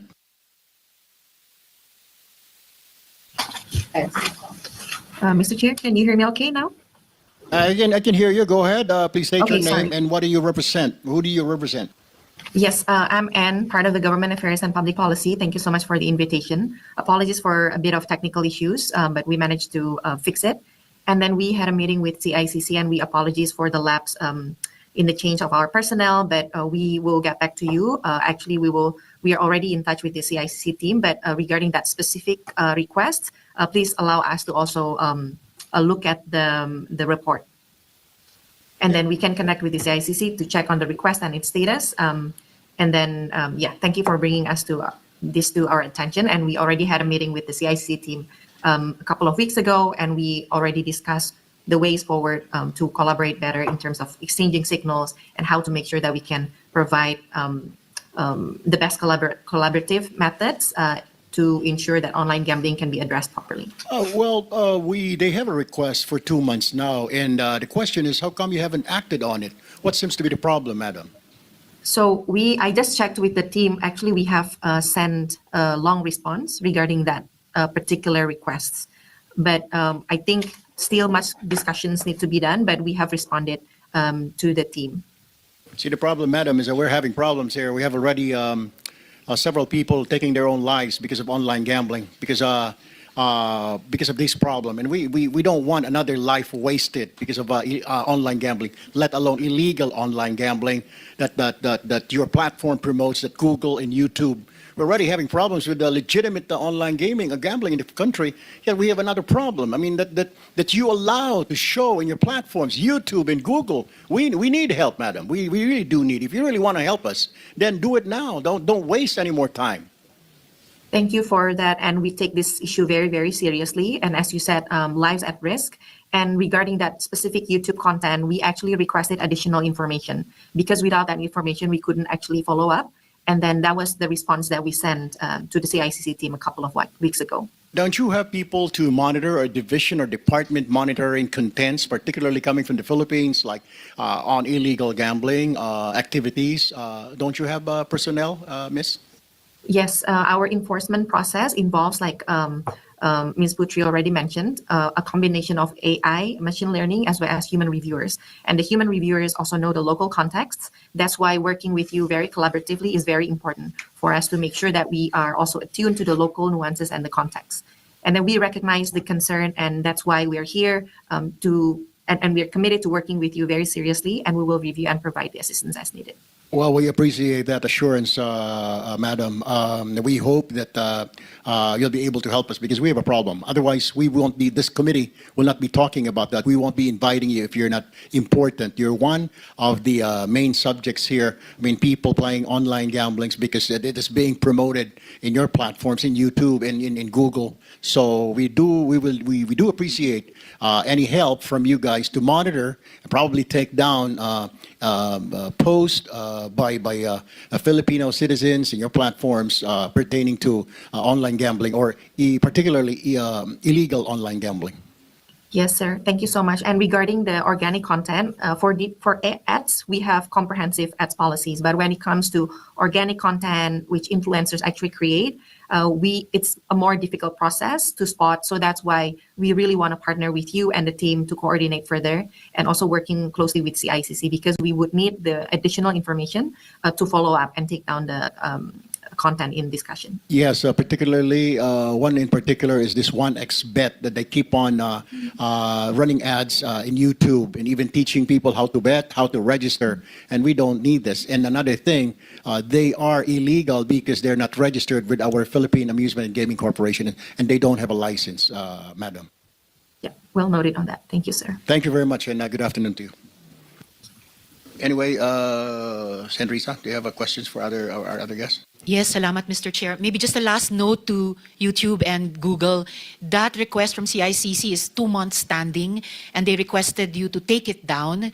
Just the fact that they requested a takedown is already an indication that, I'm guessing, no? That it's an indication that they saw some harm being done. It should not take 2 months for some kind of response from you. If not to finally take it down because you said you were requesting additional information from CICC, maybe at least to suspend, just to take notice of and again, I'm guessing the harm that CICC may have seen in that site. That's why they requested you to take down. Please never repeat again making such a request, wait 2 months without action. Just for the record, Mr. Chair, for YouTube especially. So for this round, Mr. Chair, I just have a last few questions for PAGCOR and for Bridges of Hope. So, thank you, Mr. Chair. Attorney Jessa Maris, so kanina pinag-uusapan natin yung pababa ng pababa yung fees sa gross gaming revenues na ini-impose ng PAGCOR. So parang nasa polisiya pala ng PAGCOR na paramihin palalo itong mga gambling operators sa ating lipunan. Actually, Madam Chair, hindi po. Starting March 2024 po, nag-impose na po ng moratorium ang PAGCOR Board of Directors, and kaya po hindi na po kami tumatanggap ng mga new applications. Yung mga pending na lang po, yun po yung on process, but starting po March 2024, no new applications po were accepted by PAGCOR. So 1.5 months already that no new applications have been Last year pa po, accepted. ma'am. That's right. So 1.5 years. Yep. So kasi otherwise, kailangan ko tanungin, kung hindi yan ang polisiya, bakit paulit-ulit na ibinaba yung fee? And in fact, if I look at the article, sarili niyo pong article sa Insider, January 2025, so this was after yung suspension na binanggit niyo of March 2024, ang sabi dito sa inyong article, para mas marami pang budget sa marketing. So ano yung totoong pakay sa marketing? Kung hindi nga rin pag-iengganyo sa mas marami pa na magsugal. So, just to give also a history po, no, yung pong mula po ng 48.5% po yon na simula po na rates po, meron pong mga period po yon kung kailan po ibababa yung rates. So after 6 months, naging 45%. So hanggang po, ang pinakahuli pong pagbaba at huling pagbaba po is nung 30% na po siya.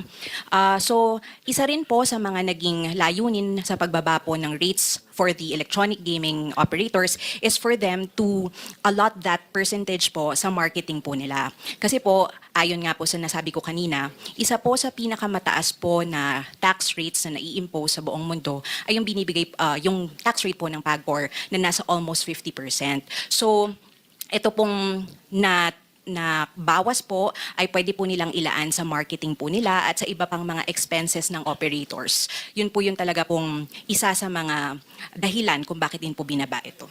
So para pala sa marketing ng mga online gaming operators. Akala ko nung una para sa marketing ng PAGCOR. So para rin po sa kanila. So but in effect, whether PAGCOR ang nag-iengganyo or sila mismo nag-iengganyo, yung target audience pa rin, target market na mas marami pang magsugal. Wala man lang po bang harm reduction target ang PAGCOR? Actually, ma'am, isa po iyan sa mga mitigated measures na i-implement po natin. So, kagaya po ng pinapatupad po natin sa integrated resorts, magkakaroon po ang ating mga licensees for online gaming ng tinatawag na foundations. So, yung 1% or a percentage po of their GGR will be directed for small infrastructure projects or the community infrastructure projects. Magkakaroon din po ng pondo para sa mga rehabilitation centers for mga players po na nagkakaroon ng problema sa kanilang paglalaro at maaari din po itong gamitin para sa iba pang mga maliliit na proyekto na ilalapit po sa atin ng mga communities and also ng ating mga stakeholders po. So, parang magiging CSR nila. Yes, ma'am. In addition pa po, So, if I may and since nabanggit nyo na rin yung rehab centers, well, for one, yung bill ko is going to ask for more than that in terms of resources para dun sa rehabilitation ng mga nalulong sa online gambling. Kasi otherwise, bakit parang pera na lang ang nagiging sukatan? If I may add po, bukod po doon sa mga foundations na yon na galing po sa mga licensees, meron po tayong mga tie-ups with non-government organizations. So isa po doon yung Seagull's Flock. Sila po yung tumutulong ngayon sa PAGCOR para po mapatibay pa yung mga programa po natin. So kasama po dito yung pag-train ng mga ambassadors, responsible gambling ambassadors ng mga licensees natin. Sila din po yung tumutulong sa amin para po sa maayos na pag-accredit ng mga rehabilitation centers. So right now po kasi meron po kaming tie-up with 3 rehabilitation centers, but we recognize na para po makapagbigay kami or makapagbigay sila ng talagang responsive treatments for gambling victim addicted po sa gambling, kailangan po as well i-accredit po sila at talaga pong masusing matingnan kung meron po silang kakayanan na makapag-treat ng mga may problema po sa gambling. Yung pong Seagull's Flock na rehab center, religious po ito? Seagull's Flock Organization po is actually a non-government organization. Binubuo po sila ng mga psychologists, nasa medical field po sila. So sila po yung nagdadaos po ng mga international conferences for responsible gambling dito sa Pilipinas. Ginawa na po nila to 2 times sa Quezon City. So sila po yung talagang tumutulong sa amin. And then, isa po sa mga projects nila na hinahanda na po namin ngayon is yung pagkakaroon po ng 24/7 helpline. So magkakaroon po ng, pwede pong tumanggap ng call, text, yung hotline na yon, and sinisigurado po natin na mga registered or medical professionals po talaga yung sasagot para po talagang responsive yung maging treatment para po dun sa mga tatawag at hihingi ng tulong sa helpline na yon. Mabuti po na mga medical professionals ay kasama sa mga ito kahit dito sa binanggit niyong rehab center kasi kailangan talaga scientific. No? In fact, public health ang approach dito. Yung pag-train ng responsible gambling ambassadors. Kaya lang, Mr. Chair, gambling ambassadors pa rin ito. And wag natin kalimutan, sinabi po ng Bridges of Hope. In fact, wala pang responsible gambling framework dito sa Pilipinas. So I wonder if it is these ambassadors or that group who should accredit the rehab centers. Baka for that expertise, dapat sa Department of Health nakalagak ito, lalo na kung harm reduction, lalo na kung public health ang approach. And then of course, appreciated po yung helpline. Pero ilagay po natin, Mr. Chair, yung mga mandates na irerekomenda ng komite sa mga tamang dapat na ahensya or departments or sa private sector and civil society partners na mayroong ganitong capacities talaga. Mr. Chair, marami pa rin sa aming nagsusumbong na, ayun, meron pa rin mga billboards, social media, at pati messaging apps na nagpo-promote ng online sugal. Tinanggal niyo raw yung link, pero todo promote naman sa billboards, sa social media. And in fact po, Mr. Chair, minsan papunta dito sa trabaho or pauwi, nakakarinig pa ako ng online gambling ads kahit sa radyo. So, sa ibang ngang sugal, gaya ng casino, ulit, na pinag-usapan natin kanina, nire-regulate ng PAGCOR ang marketing and promotions. So, bakit pinapayagan nyo pa rin mag-advertise ang online sugal? Yes, Mr. Senator Chair. Risa, I think we invited the Ad Standard Council. They can answer that question. Thank you, later Mr. on. Chair. Thank you. So, but if PAGCOR has any comment on that before I ask my maybe last question of this hearing to the Ads Council?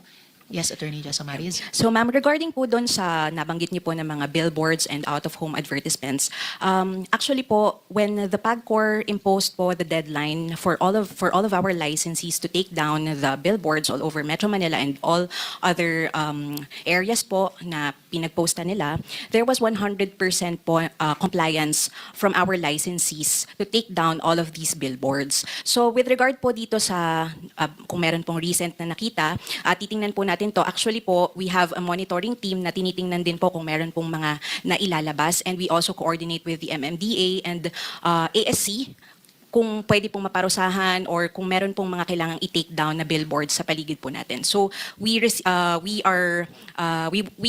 can get po the report kung saan po makikita ito para po ma-coordinate namin, and if kinakailangan pong mag-impose ng penalty sa mga lumabag, gagawin po natin yun.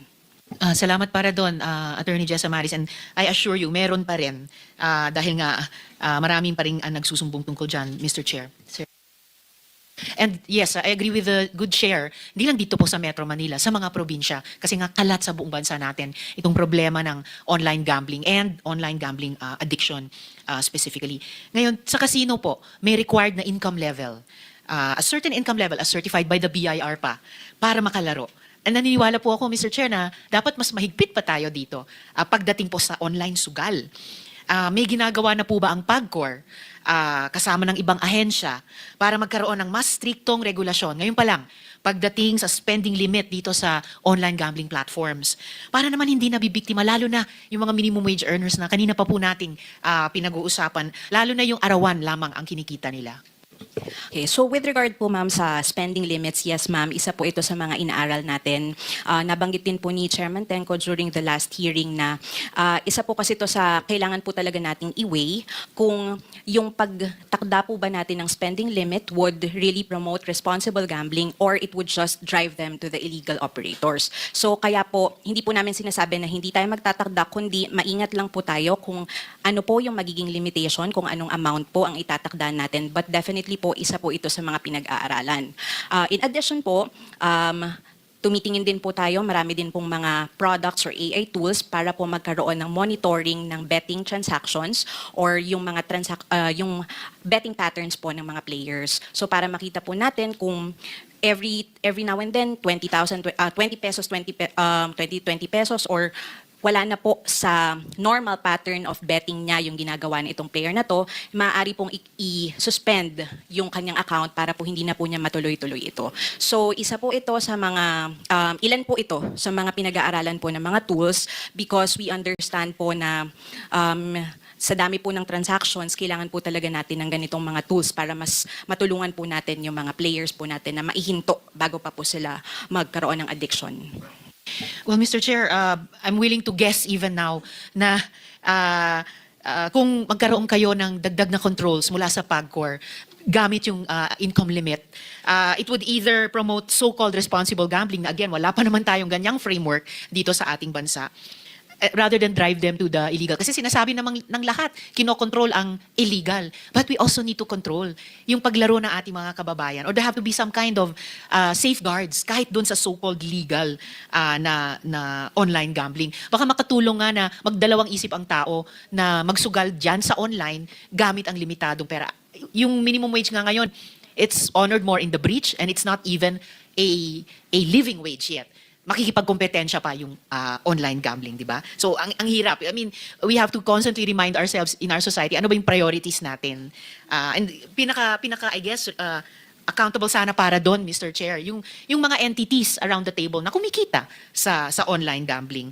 And huling tanong ko sa PAGCOR ngayong hearing, Mr. Chair, ayan, slightly nadaanan rin kanina, but just to seek your thoughts on this. Ang dinig ko po, a number of online gambling operators are foreign-owned. Baka naman nahihigop na palabas ng bansa ang pera ng ating mga kababayan dahil dito sa online gambling. Is that an ongoing concern for PAGCOR? Ma'am, with regard po sa ownership po, all of our licensees po are compliant with the 60-40 requirement. So hindi po lalagpas ng 60% ng 40% ang ownership po ng mga foreign nationals. So sinigurado po natin yon bago po sila mabigyan ng lisensya. All of them po are also registered with the Anti-Money Laundering Council. They are required to follow all of the anti-money laundering rules and regulations po kung kailangan po nilang mag-report ng mga suspicious transactions and covered transactions. So, meron din po kaming sariling department sa PAGCOR na nagmo-monitor.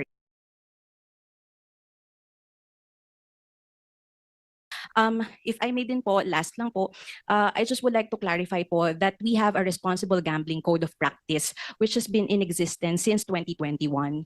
So, yun po, ini-improve pa po yon lalo na po ngayon with the emergence of new technology, pero hindi po totoo na wala po kaming responsible gaming framework. Nagsimula lang po ito muna sa maliliit na steps, but right now po, it's one of the priority po of PAGCOR. And I think all over the world, responsible gaming po talaga ay isa sa mga fino-focus ng regulators, players, and all of the gambling stakeholders. And you can be assured po, ma'am, na talaga pong serious yung PAGCOR regarding the improvement of responsible gaming programs po. Mr. Chair, PAGCOR may have a responsible gambling code of practice, pero hindi pa siya responsible gaming framework sa buong bansa natin.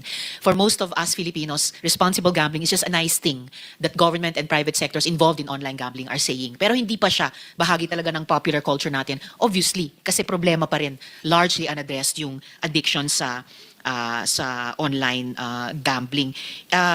Nabanggit ko rin kanina, Mr. Chair, na, and I think Attorney Jessa Maris, we work together in the investigation on the POGOs. Dumaan din tayo sa similar dialogue na ganito na lahat ng POGOs, nung una, predominantly or completely Filipino-owned. Pero nagpatuloy tayo sa investigasyon and nalaman natin yung totoo. That's why I think I mentioned earlier, Mr. Chair, yung isang binanggit ng, I think it was GCash about beneficial ownership. That is of great interest to this committee as well. Dito sa issue ng online gambling operators na di umano ay foreign-owned. So my last questions for this hearing, Mr. Chair, ay para sa Bridges of Hope. So, I think, Mr. Calleja, you started on this earlier, pero para sa kaalaman po ng lahat, ano po yung pagkakaiba ng gambling as a hobby, earlier you used the term entertainment, at saka yung compulsive gambling? Mr. Chair, Ma'am Risa, so, because just like with any addiction, you can be addicted to legal substances as well as illegal substances. Now, with gambling, it exists just like you can watch TV, you can watch YouTube, and you treat it as entertainment. There are some, however, who lean on it excessively and rely on it, and they become excessively preoccupied with it, that it distracts them from their responsibilities in life, sa family, sa work. So the healthy way to see gambling, as from a mental health standpoint, is as entertainment. But if it becomes a consuming activity, then it teeters on a very damaging behavior, and it results in social displacement and economic displacement. At sa mga nakita po ng Bridges of Hope, sa mga online gambling platforms, ano yung mga characteristics ng mga yon na nakakaengganyo talaga sa mga tao na paulit-ulit na sumugal hanggang naging health concern na nga po ito? All right. Well, the the abundance of promotion certainly attracts players. I think that's something that we see every day in our daily lives. But also the fact that it's very accessible. Alcohol is accessible. You can go to any 7-Eleven. Legal drugs are accessible if you have a prescription for it, but abuse it. Illegal drugs are harder to access, but people still get addicted to it. Now, with gambling, accessibility, ease of access is a very essential element of the addiction framework, no? the addiction formula. So we only, if we're going to limit access, I mean, I may be overstepping here, but accessibility, making it easy, gets more people in. I'm not going to say it's going to increase the damage, but I'm just going to say that it increases the possibility of more people who cannot self-regulate participating in the gambling process. Not everyone has the insight or the discipline to know when it's already being damaging to themselves or to their loved ones. So that level of insight it can be taught, just like addiction can be treated, but to game responsibly is also something that has to be learned. No one knows that innately. There's no manual for it. So if you're going to promote responsible gambling, let's do it proactively rather than as a footnote at the end of an advertisement. It should be part and parcel of a company's responsibility. If the revenue is big, so too I feel should be their commitment to their customers and clients using their services responsibly, and so that they can remain productive without falling into the pit of addiction. I think, Mr. Chair, that's one of the strongest messages that can come out of these hearings at yung pagsusumika po ng komite to pass a law.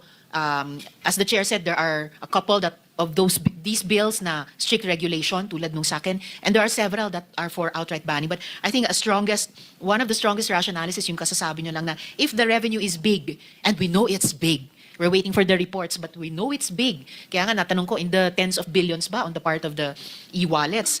And then PAGCOR also reports big revenues. If the revenue is big, so should the commitment be. And it should be even bigger. Kasi sa ngayon, not addressed properly na or pa yung social harms. And sabi nyo rin, accessibility, ease of access is an essential element of addiction. So kung i-reverse natin yon, then an essential element of rehab or an essential element of public health approach should be, you are not overstepping. It should be to limit, reduce the accessibility, reduce the ease, make it more difficult. So my last question for this hearing, Mr. Chair, can you share, Mr. Calleja, any more of your experiences pagdating sa ating mga kababayan na mga Pilipinong naapektuhan nitong matinding gambling disorder at ano po yung tulong na kailangan nila? Okay. I appreciate the question, Mr. Chair, Ma'am Risa. A lot of people who are involved in gambling addiction don't realize that they have a problem. And even if their families or their loved ones, their spouses realize that they have a problem, they don't know where to go. I go back again to the gamble responsibly message. It's just a message, but there's no call to action. The message is there, but they don't know where to go, who to email, what number to call. There was a mention that there was a hotline. Maybe that can be made more visible. 2 years ago, in Bridges of Hope, we have more than 15 branches across the country. No? Less than 10% were really involved in gambling. So now, today, this year, from January to August of this year, 7 out of 10 of our patient residents undergoing rehabilitation, addiction recovery treatment, are gambling related. This is based on our experience. So our treatments, of course, we're here to treat them. It's a manageable, treatable affliction. It's a medical condition. And rehabilitation centers such as us are accredited by the Department of Health. So we have a data-based treatment plan that we formulate. Now, most Filipinos, and I don't even know if, I would say that most Filipinos don't know that gambling is an addiction that is treatable and manageable. Just like drug addiction is, just like alcoholism is treatable and manageable. Gambling addiction is treatable and manageable. But the rehabilitation concept in the Philippines is people think para siyang preso, madumi, masikip, pangit ang pagkain, no? There is no shame in getting treatment for a medical condition like addiction. If you have a headache, you take paracetamol. If you break a bone in your arm, pinapakast yan, you go to an orthopedic surgeon. If there is someone with a problem with addiction, gambling addiction or other types of addiction, they can go to a medical professional and seek treatment as well. Maraming salamat, Mr. Calleja. Again, that's a great lifeline that you've thrown out there. So, Mr. Chair, sana kung may nakikinig po sa ating mga hearings na kahit sino suspetsa niya na mayroon siyang gambling addiction or may family member na nakikinig na sabi niya, ay, si tatay or si nanay or si kapatid baka may gambling addiction, help is help. Then start with DOH at yung mga accredited, including Bridges of Hope and maybe yung binanggit din kanina ng PAGCOR. So just as a last note, Mr. Chair, gusto ko lang i-stress yung sinabi na kapag may advertising at promotions tulad ng tinatanong ko kanina sa PAGCOR, there is that increased possibility na sinabi ng Bridges of Hope of more people who can't self-regulate na maengganyo at posibleng malulong sa online gambling. So there's that potential harm na kailangan nating mapigilan na lalong kumalat at lalong tumindi. And lastly, yung observation nga ng Bridges of Hope na yung parang footnote natin na gamble responsibly, walang call to action. So I'm really looking forward, Mr. Chair, na yung committee natin sa committee report ay sa ating mga rekomendasyon, mas maraming calls to action ang mailalabas doon sa lahat ng stakeholders around the table. So maraming salamat po sa lahat ng resource persons. Maraming salamat po, Mr. Chair. Thank you, Senator Risa. Let me just, it's about 1:27 now in the afternoon. Let me just slowly wind down. Advertising Standard Council, ano po ang action na ginagawa po ninyo briefly regarding this problem? Have you done anything? Good afternoon, Mr. Chair, Madam Senator. Actually, we have, together with the PAGCOR, we have already come up with a different tagline that's being carried already to the point of Mr. Calleja a while ago. The current, the tagline used to be, keep it fun, game responsibly. And yes, we do understand it doesn't mean anything. That's why it's now changed to gambling can be addicting, know when to stop. So that's something that's very pointed already. At the same time, we are currently reviewing our provisions in our Code of Ethics to meet with global standards. Excuse me, Yes, sir. Mr. Aligado. Yes, sir. Can you come up with something else na medyo mas matindi-tindi? Kagaya nun sa mga warning, smoking will kill you. Ito naman, warning, gambling, hiwalayan ka na ng asawa mo or wala ka ng pangkain or baka to the point na baka kitilin mo ang buhay mo. So, don't gamble. Pwede po bang gano'n? Mas gandahan pa natin? I mean, mas takutin pa po natin ang tao. Can you come up with that idea? We can certainly revisit the line. Kasi doon po sa mga sigarilyo, tingnan mo, pinapakita yung mga lalamunan, may mga ampangit, may mga sugat. Baka pwede rin dito natin gamitin kung yung mga advertisements natin. Okay ho sa amin yung gano'n, parang paalala. Yes, Mr. Chair. Okay. Pero my next point is like Senator Rizon Tiveros notice na may mga billboard pa rin daw, may nagsusumbong na about sa gambling. Pwede ho ba ninyong check na baka doon sa mga probinsya, naka-up pa rin po, mamaaring sa Metro Manila, nababantayan niyo, pero doon sa probinsya, hindi? Definitely, Mr. Chair, Madam Senator. And that's the next step that we're going to be doing, especially since the Out-of-Home Advertising Association of the Philippines is also part of the ASC. But what about those sa radio stations na napapanood natin? Wala ho bang oras diyan kahit anong oras sila? Let's consider po, mayroong mga prime time tayo diyan, may mga bata na pauwi sa school nakikinig na radio or wala tayo sa TV pero radio, hindi po ba natin ma-monitor o ma-control sa ganitong oras na lang, madaling araw ka na lang mag-advertise, total tulog na yung mga bata o di kaya yung mga patay na oras siguro 12 to 2 dahil mga bata nasa school pa. Have you done that? Currently, Mr. Chair, I think there is a study that's being done with regard to the time slots that can be used in terms of advertising. But whatever is going to be the decision of the committee, of course, the ASC is going to follow and its members as well. Somebody wrote me a letter, an association of billboard owners, marami-rami ho pala yun, requesting this committee na kung payagan na po silang maglagay ng ad. Well, please tell them, well, they're not here, please tell them to write us a letter and give us a very good explanation. Kasi ang sinasabi lang doon, Senator Risa, they were saying like, more on public service. Hindi na yung mga artista na naka-t-shirt lang, na litaw yung katawan, kundi public service like parang what he's saying, warning, gambling is addictive. Parang ganun lang daw ilagay sa billboard. Tapos dun sa ilalim, kung sino yung company na yun. For example, Digiplus or Online Bingo, etc. And what I haven't responded yet. If you like, can you relay to them? They can write us a letter here. Para kasi, I think there's 60,000 of them, Sen. Risa. Go ahead. Chair, salamat for that important information. I still think na yung gusto talagang magsugal at yung gusto talagang magsugal kahit sa online gambling, despite all the more pointed warnings na dapat pa rin nating ilabas, ay makakagawa pa rin ng paraan na gawin iyon. I don't think those companies need any help. And opo, more we need to get the word out na this is potentially addictive if you go beyond mere gambling as entertainment. Yun lamang po sa akin, Mr. Thank Chair. you, Senator Ontiveros. So can you just tell us to write us officially on their position and their request para pag-usapan po namin yan sa committee. All right? Certainly, As for Mr. Chair. the Commissioner Kenneth Turamdes from Maharlika Basketball League, so I noticed po na wala na po ngayon ang 1xBet, hindi na po sila ang sponsor po ninyo. You took it down. Tama po ba? Yes po, Mr. Chair. Tinake down na po namin yung mga ads nila sa liga namin. So wala na po tayo makikita na 1xBet po sa mga liga po ninyo throughout the country. Wala na po. After na-notify po tayo ng PAGCOR, ni-notify po natin yung 1xBet through their third-party agency na wala na po sila sa liga namin. Thank you very much, Commissioner. Please extend my gratitude, this committee's gratitude to the officials of the Manila Basketball or Maharlika Basketball League. Thank you. Thanks so much. Sa Digital Pinoy, are you here? Yes, Mr. Chair. Good afternoon. I po. saw you sent me a position paper. Ano hong stand nyo rito? No to online gambling or okay lang ho sa inyo pero strict regulation? Ano ho yung pananaw nyo ho rito? Dito lalo na ito pong sa online gambling. Yes, Mr. Chair.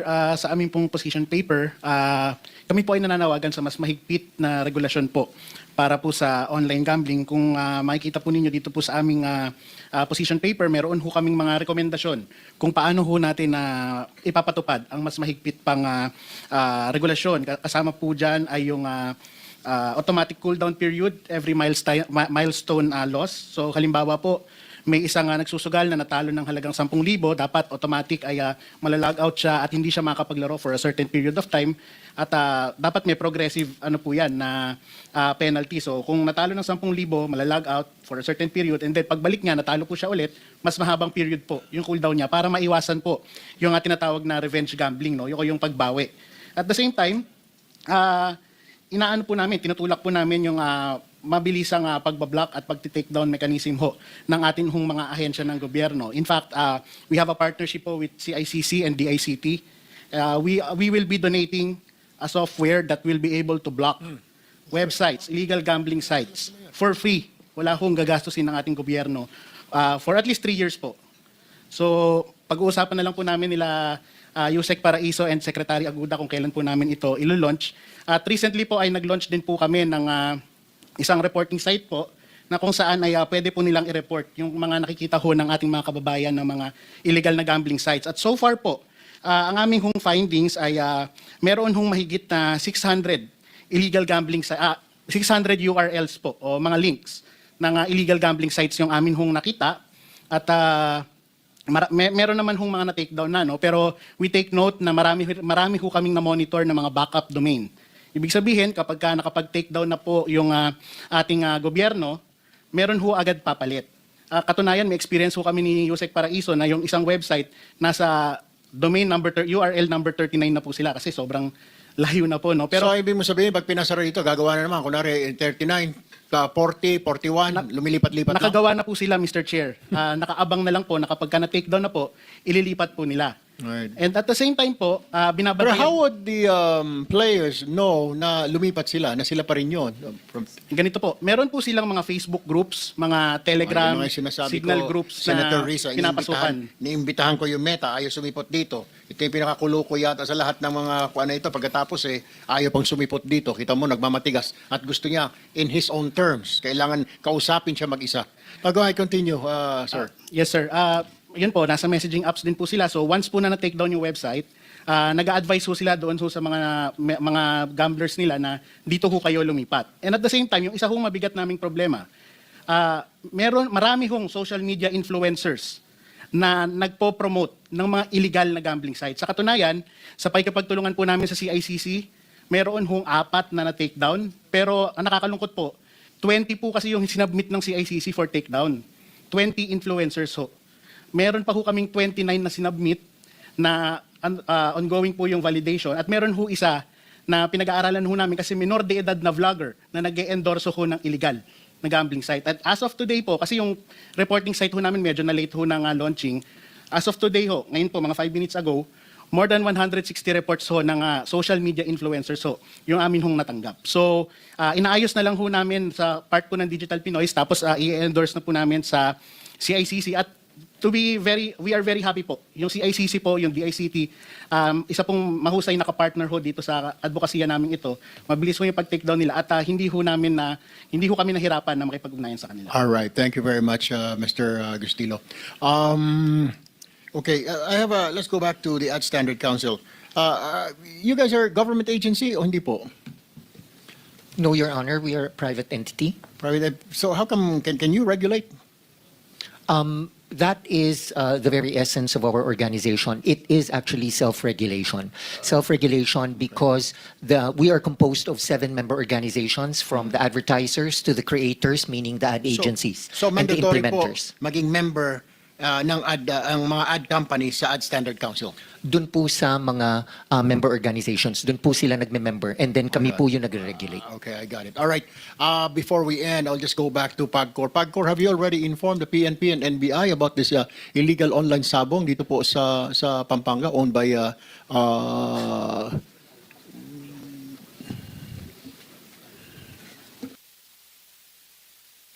Your Honor, owned by Mr. Pineda? Have you already informed the PNP and NBI? Kasi sabi ninyo, illegal yung because there's a electronic transmission. Kung wala pa ho kayo na ibibigay, then something's wrong. Natutulog ho tayo sa pansitan. Your Honor, all online sabong po are illegal, but the information po regarding that specific operation po was only received today, and we will coordinate po with the PNP regarding that. All right. Let me direct this to General Yang, and to the NBI. Can you do something about this? Kasi po, hindi naman po pwedeng sabihin po ng mga operatiba natin, lalo na po ang regional director, provincial commander, hindi po nila alam kung saan po yung sabungan na yun, because I'm sure may mga intelligence informations po sila. So they can really, makikita po nila yung sabungan. Pag napakarami mga tricycle na nakaparada, mga tao pumipila, kasi makikita po nila, di po ba? So can we do something about this? Can you give us a report on next hearing? What have you done? You and the NBI, General Yang. Yes, Mr. Chair. The NBI? Yes, Mr. Chair. Okay, kailangan po natin matuldukan ito para kasi po kung wala tayong, akala po na lahat legal po yung nangyayari. Sabi nga po ng PAGCOR, kung may electronic transmission, then it becomes illegal. It's an online sabong. So what I want you to do, what I'm requesting you to do is investigate, tignan ho natin kung may violations po sila sa law, which I believe meron po, sinasabi po ng PAGCOR, siguro you have the authority to shut it down. Am I correct? Yes, Mr. Chair. Okay, wag ho natin tignan kung sino man po yan, kung anong apelyido po niyan, kung anong political alliance yan. And this committee doesn't condone and doesn't care kung kanino sila nakaalay, kung si kaibigan nila kung sino. We don't care in this committee. And we got your back. You understand, General Yang? Yes, Mr. Chair. Okay, what's your name sa NBI? Agent John Mark Calilong, Your Honor. Agent Calilong, same thing, right? I want you to furnish us a report on the next hearing. Yes, And Mr. what have you done pertaining to this illegal online sabong? Yes, Mr. Chair. All right, thank you. Well, with that, meron pa ka pang dadagdag? All right, well, with that, let's suspend today's hearing on behalf of the committee. I thank you, my colleague, Senator Ontiveros here, and those who were present earlier, our resource persons, and the Secretariat for your time, participation, and cooperation. We look forward to your continued support as we work on this important issue. Kung imbitahan pa po namin kayo ulit, you will be receiving a letter from us. Thank you very much po. This public hearing and inquiry is hereby suspended.